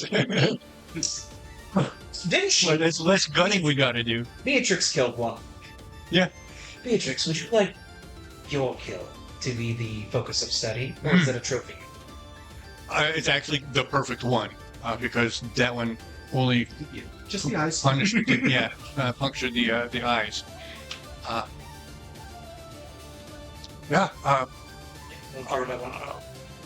We'll want to skin. I'll see I'm sure the Conclave can. a rough or a cloak out of it. I'm sure the Conclave can get that to you after their studies are done. There's much to learn about these. These are different. Very different. But to the... Yeah, these are different than any. Yeah, you're right, because these are We've never completely seen- covered in fur. First of all, They stink like death, probably. I will grab the torch so we have light as we go. gotcha. And as we go forward, would we see like a battle site as we move on, or Is there any evidence of what happened here? Probably not. Well, no, there might very well. Yeah, actually, she's down here now. Hey, Yeah, yes. can you tell us a little bit about how Croc died? What we're talking about, Brock? Yeah. there's a chance we're near where it happened? But that's up to you to decide. Oh shit. That is Do we up wanna to you shove to her in? decide. Sure. That'll probably help her. What I called it, but it's general gatherings of all of the tribes. The humans invaded Cloud of Smoke, and oh come on, I put it in her fucking backstory. So, well, yeah. Where we're, just to give you an idea, we're kind of looking at an area between Grimfang and Corum right now. Yeah, we're kind of like in this area. Okay, so a little bit there. Okay. Okay, hold me a second. I sure as we're sticking it's making it easier. Sorry. It's not your fault. Deal with this at home too. That doesn't make it better. Just because you're used to it doesn't make it better. I know. Okay. Blah, blah, blah.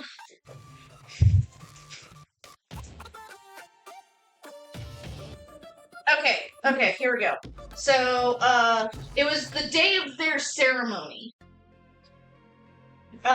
Croc and Makara's marriage ceremony. The tribes gathered at the Grove Pear Peak. The celebration began in the morning hours. Food and drinks were brought from all tribes to share. As the day continued into the afternoon, fear arose as a thick fog rolled in. Vanook, her father, was struck with a fireball, striking the other chieftains around him. He was instantly killed in the blast. So panic ensued. Everybody's Was this running. in Grimfang? No, this is at Grove Peer Peak, which is the general get-together place of all of the tribes. So probably not here. Well, if we were talking about hate,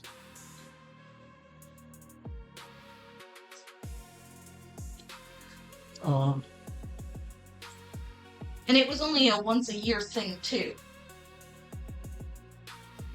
So it would be a thing that they would be able to do a several days travel if need be. yeah, it would probably be on the north side of the river. In the valley of that river, actually, would be, because that's a central spot in the kingdom, right at where the N and the G, at the top of the N and the G in kingdom. So Okay. There's that river there, and there's like no sprouts of grass around that part of the river. Kind of like... No. The N and the G in kingdom. Oh, way up there. Yeah. Yeah. Because that's the center. That is a central point of hate. So not super helpful. Yeah, no. So that's probably not where this happened. this So is some other tragedy. something else. Yeah. So something else will have happened here, and that means it can be much older. So yeah. So this is where that fight just was, and what we were fighting because we're on to the area by. Interesting. They're basically like they're That carrion was. dogs. They're like an animal version of Vosk. Well, I don't eat. They hunt. Yeah. They haunt places of great sorrow. Oh, no. Oh, they're literally like black dogs in legends where they would hang around graveyards. Right. So that also means a main campaign. That is something that we can't easily find. Oh yeah, we can Once we- encounter those. Yeah, once we leave Fate's Once you Wheel. leave the wheel, yeah. So that probably also means Falladale. Maybe. Uh, Funny story some- about Walldale. some, To a degree. yeah. I don't. Yeah. Stuff for to consider later. Yeah. Right now, what happened over here though? Yeah, we're Okay. 500 years Yeah. before. It's on the path between Corum and Grimfang. Something happened that something horrible. Honestly, it could have Something easily been sorrowful. general, I don't want to say distraught, but general wars between the orcs and, say, the humans or the beings of Corum. Because in her backstory, her tribe, before all tribes were uniformed, they were pretty much enslaved under them. Under the humans. Yeah. All right. So, I mean, it could easily. All right. So something like an attempted orc revolution happened outside. Yeah. Their tribe In named this area. humans and elves. They were known as the Hound Tribe by those neighbors. The tribe would do jobs for the humans and elves, such as mercenary work or taking care of beasts. In exchange, those races would give the orcs food rations as feed. Okay. So a little less enslaved and a little more working for scraps. Yeah, working for scraps, and the rations got less and less, which then led into more revolts. Gotcha. So yes. So that could easily. Yeah, this would be one of those spots. All right, cool. Cool. We'll work that Okay, out. so not the one that killed, Not the one that killed but Croc. a battle site of one of the orc rebellions. Yes. Okay, we've got that established. We'll work that into canon at some point. Mhm. And we've got it recorded. So there we go. Thank you. You're welcome. You're like, well, she's here now. So basically, what I would picture is probably as we're moving along, we might find like very remnants of very old bones, if there's any even left. Yeah. Broken and rusted old weaponry, armor that's just been left aside. Right. Banners, perhaps, that have just been left. Banners wouldn't last for Yeah, the Or the The poles fabric. maybe they were on. maybe. yeah. And what? Still within the past 10 years. Okay, well, let's roll a d20 and find out how many years. It's only been 5. Damn.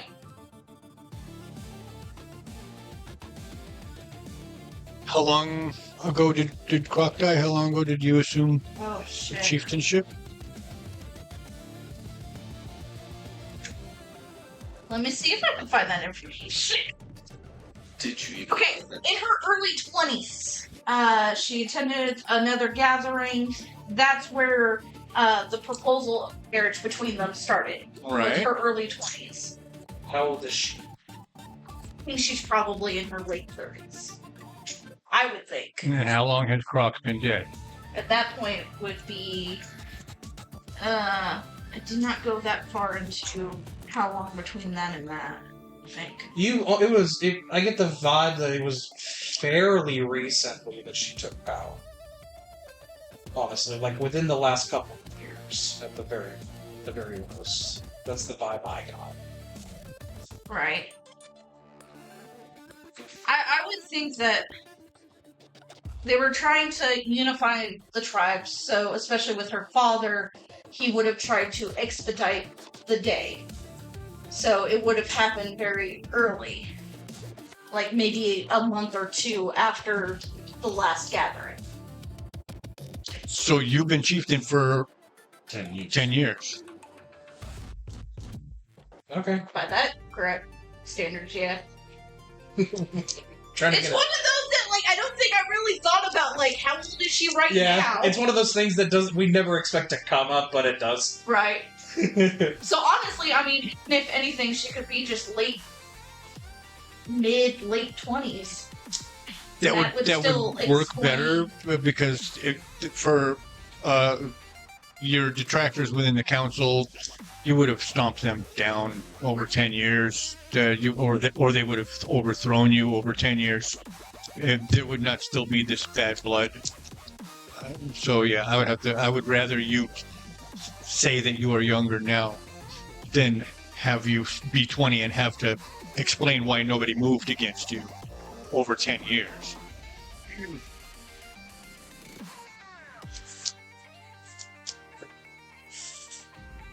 Okay. So look, you're younger. Yeah. Younger and more beautiful. Still beat up as all shit. All right.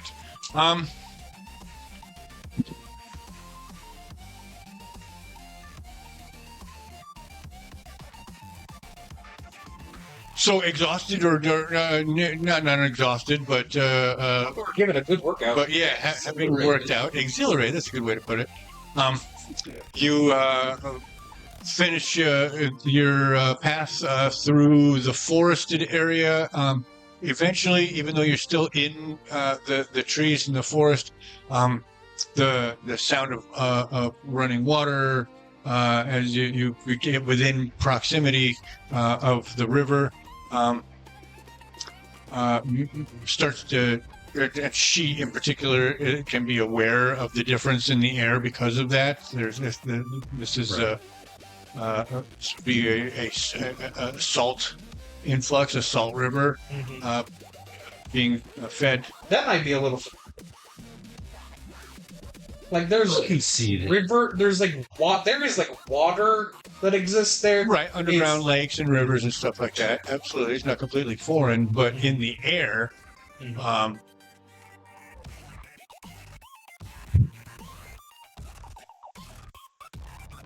so yeah, eventually you find yourselves in the grass fields surrounding Corum and walking down that path that leads into the city, and you can see the circle of the palisades that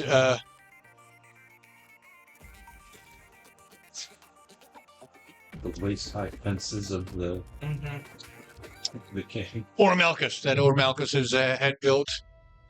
Orimalkus! Oh, We're yes. at the camp. Oh, cool. You're at the camp. They were already on the way. Yeah, this is not something that we're making up because you are here. It's you're here just in time. There. Oh, I am here. Thanks, All Might. any other awkward moments? With Titus. Shown up. It's been a week. Oh, it's been a week. So you tell us. Yeah. Has he come back? Somebody roll me a fate. I got it. Oh, higher. He does. Hope's higher. Oh, shoot. So you're still feeding him. He's chasing you. Is he though? He was pretty embarrassed when she shot him down last time. Just he automatically forgot about it. So, About that? you see what I've rolled here? No. A 1 on the hope die. He has given up hope. Oh. But you can see that. He's coming. He's coming. He's coming to show you how you've broken his heart.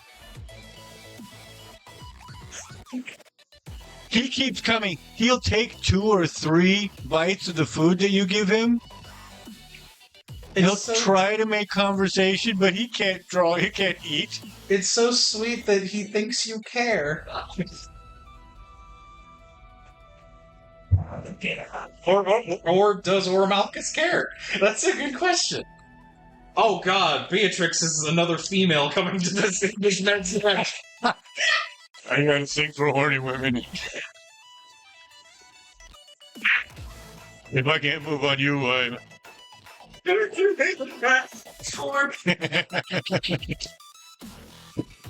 That's a lovely rack you got there.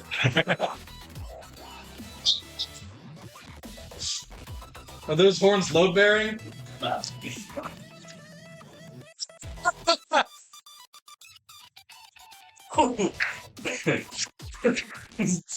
Damn, girl, you look like you could hold up my greatsword on my mantelpiece. I got some videos I can show you.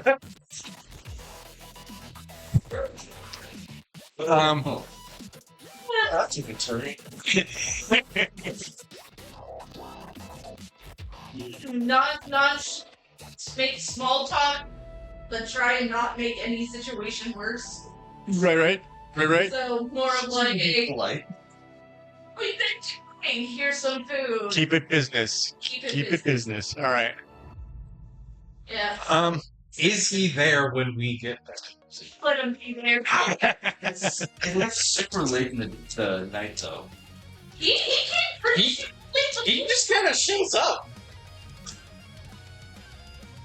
He's not there. Ah! The 10 on the fear dice, so no. Yes, but He was now, probably there earlier. now Orimalkus gets to meet Beatrix, though. Oh shit. Do you want to see her? Oh yes. Do you give a shit? Yes. Hang on. I will definitely give a shit. Ah. Get to meet Sister Infuriax. Yeah, I wonder if you can tell which parent she pulls from.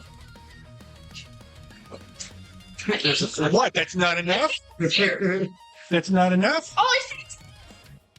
I already see and a Daddy. red dress. And a red dress. Is that a red dress? Looks like a Red. Well, the one on the it's actually two different pictures of her. One is of her in her courtly garb, and the other is her in her sexy assassin garb. And I heard she is an Execution. Execution. Yeah, it's that one.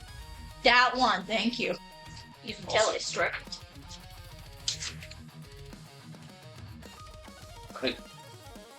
I did expect her to be an execution. I did not expect her to be using a bow. Yeah, no, she'll look arranged first.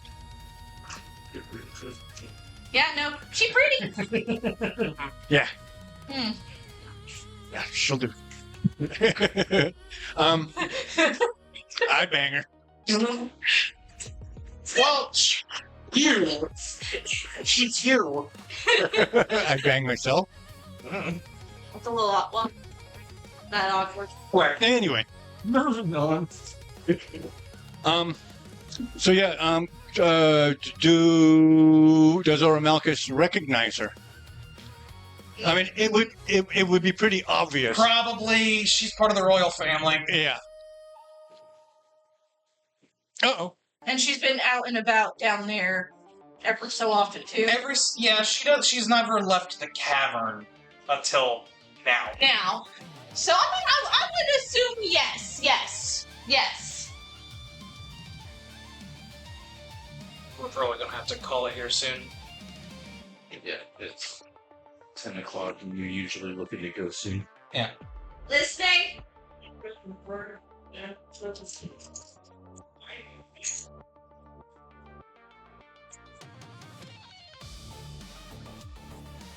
Oh yeah, because of the obsidian blade training.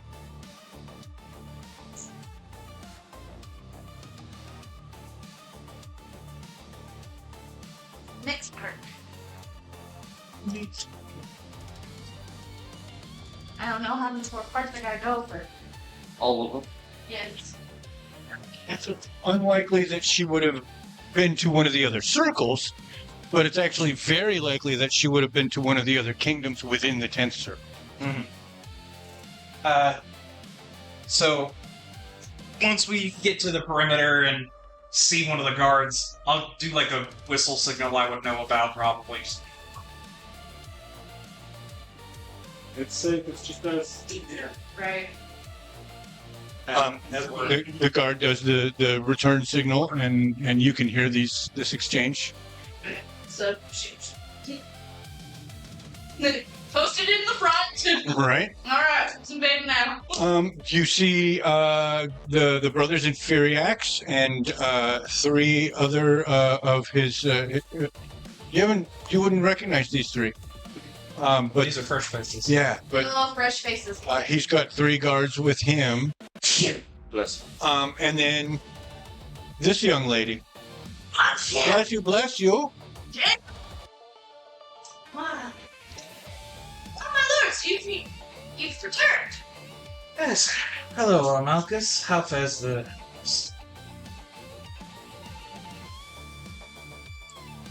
Yes. I am Beatrix. Beatrix. Beatrix, yes. And you would make the connection then. So Yeah. there's only one Beatrix in the entire cavern. Wait. Yes, we were acting as guides and escort for our sister here for our first trip up into the above world. And, well, we met some of the other local wildlife. Guard steps forward and drops a Dog thing? dog thing. Yeah. Which was that image that I had seen earlier. Yes. Gotcha. The carrion crime. Not. It would reek like corpses.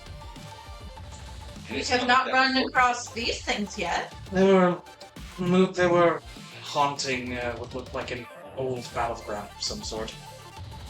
Interesting. My best guess is there's some sort of scavengers. Possibly. We killed them all, but there's no telling if there's any more. It'll be good to keep an eye on the new pathway. That's because because the path that we're now using cuts right through that ground. So on this side of the line of tall growth. It might be best to send to for further clearing or see if these things are dead. Yeah, most definitely. We can also, or next time Captain Titus shows up in camp, can always ask him if he knows anything of those. He's been coming around? Yes, periodically making sure that we're not trying to siege on their abode. Siege? With these walls? Yes, exactly. If they think these are dangerous defenses, then it makes sense why their walls are literally crumbling.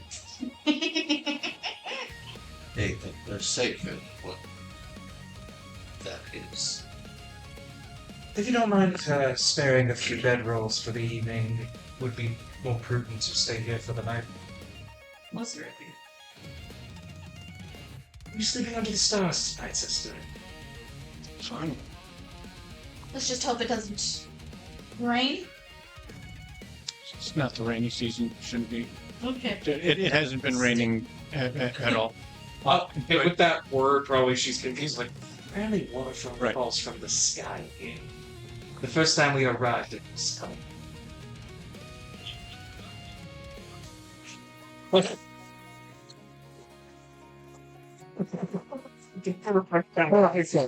That's amazing. It's not listening. No, not at all. I would. And so it is that you guys find a nice spot, set up your bedrolls, and as the night fades, you can hear the guards, some of them playing knucklebones in their tents. Before going to bed, I will give my sister an IRAP. You will need this for the morning. It is blindingly bright. For us who have been... The term they use is the sun. It's... You... A campfire. Mix it with white phosphor stone. And make it the size of... The sky. The sky. Larger than one of those? Hard to say. It's so bright you can't look at it directly. Huh. I'll have to see that. Yeah, I think some of our men have true. She I can throws, see it. she throws the wrap on her bedroll and just like discards it. Like, yeah, right. It's gonna have a rude awakening. Sure. I am going to angle it so that I know when I wake up, the sun is not in my face. She doesn't have that information. I know which way it comes up. Thinking ahead, though, before going to bed, Strixus will actually post, you know, we're already out here. My contact should have some information for us. Could go into town. I see no problem with you doing that. You'd prefer to go back to the capital? I have no business with this gentleman. Fair enough. Come now, brother. Surely you've got some business within the city. Our dear brother is much more of a studious type. I don't think so. We've set up our supply routes. We've got our plans for the future. The only business I might have is at the library, but I don't have the pass. Don't know anything about what you just said. Oh, we can catch you up. I guess campfire stories. Well, I would like to accompany you, even if this one wants to be a fuddy-duddy. In the morning, I'll have Delafo message to Phalos to tell Phyla. And I'll also call for the rest of the talents as well, as extra protection.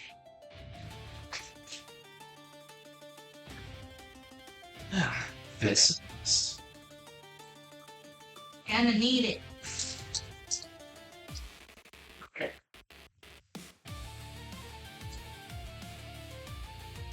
Itchy bugs, itchy bugs. What's your timeline like? I need to go. Cool. I love the image though of like I'm sleeping soundly and the first thing I hear is she opened her eyes. The sun is right there. We messed up. I like to think that her bedroll is just perfectly at the angle in the east when the sun is rising. All right. And it's just directly in her eyes. She's actually sleeping on the hill. It's her first. All right, my beautiful people, thank you so much for joining us this evening. We really appreciate you watching. We hope that you will comment, tell us about what you think. Do the like and subscribe things. We appreciate that when that happens as well. Hopefully next week we'll be back with the main campaign, but if it doesn't, Nope. oh no, not next week we won't because there's people leaving town. So we will probably be doing another variation of Suns. It's conceivable that we might be doing something else with maybe even with another GM. Mm-hmm. We can talk about it. See where we are at, especially after the test we're running. Right. Saturday. So, just as to let audience know, we've been working on a totally new thing. Our new campaign New frame. campaign frame of my design, which we're in the middle of testing mechanics for because it's very different. It's kind of fucking cool. Like, Yeah. I'm impressed with what's Mhm. emerged from it. Yeah, what I can say is we're stepping from fantasy and going into much harder sci-fi. Into sci-fi with a lot of custom rules with generated new domains, Whole new class to train. classes. Yeah, it's going to be pretty damn cool. Beta testing, or not even beta, it's alpha testing, Right. really. But we'll see what happens. If you're interested, let us know. Yeah, that. Once again, I don't have a closer set for some reason.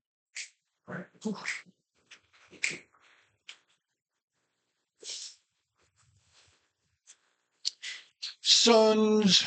If it helps too, Dad, Yeah. grove pair peak also grove. Okay, so it can be in the forest. All right. All right. We love you. Catch you next week. Bye. Bye.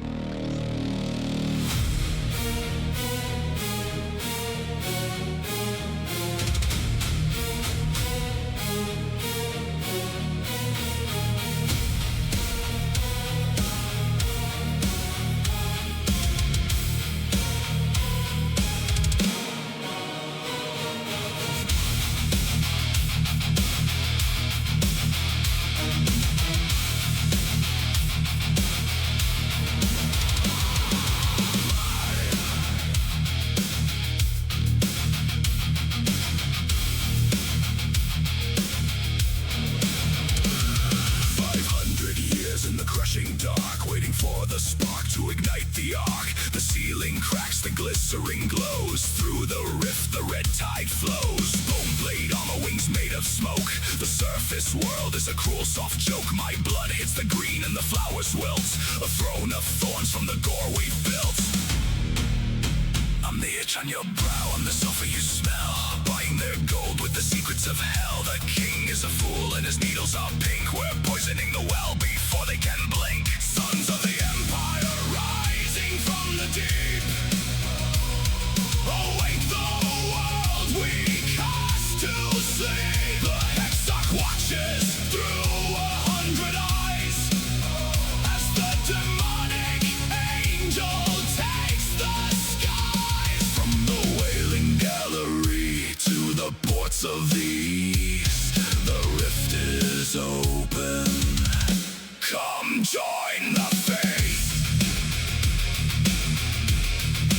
Join the feast.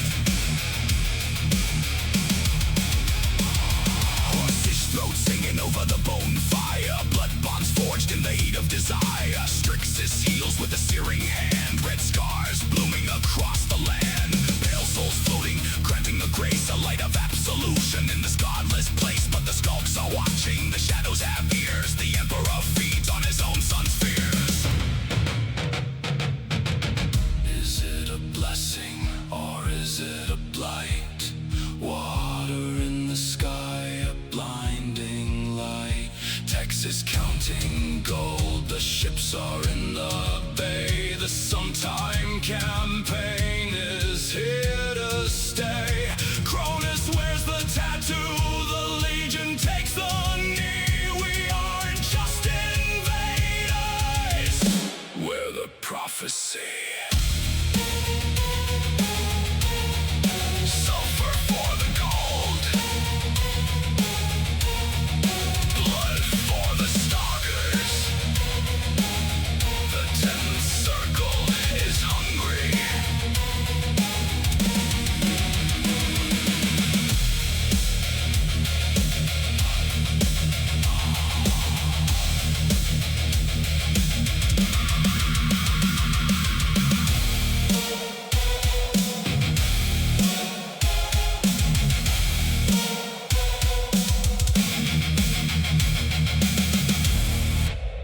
The Empire has arrived.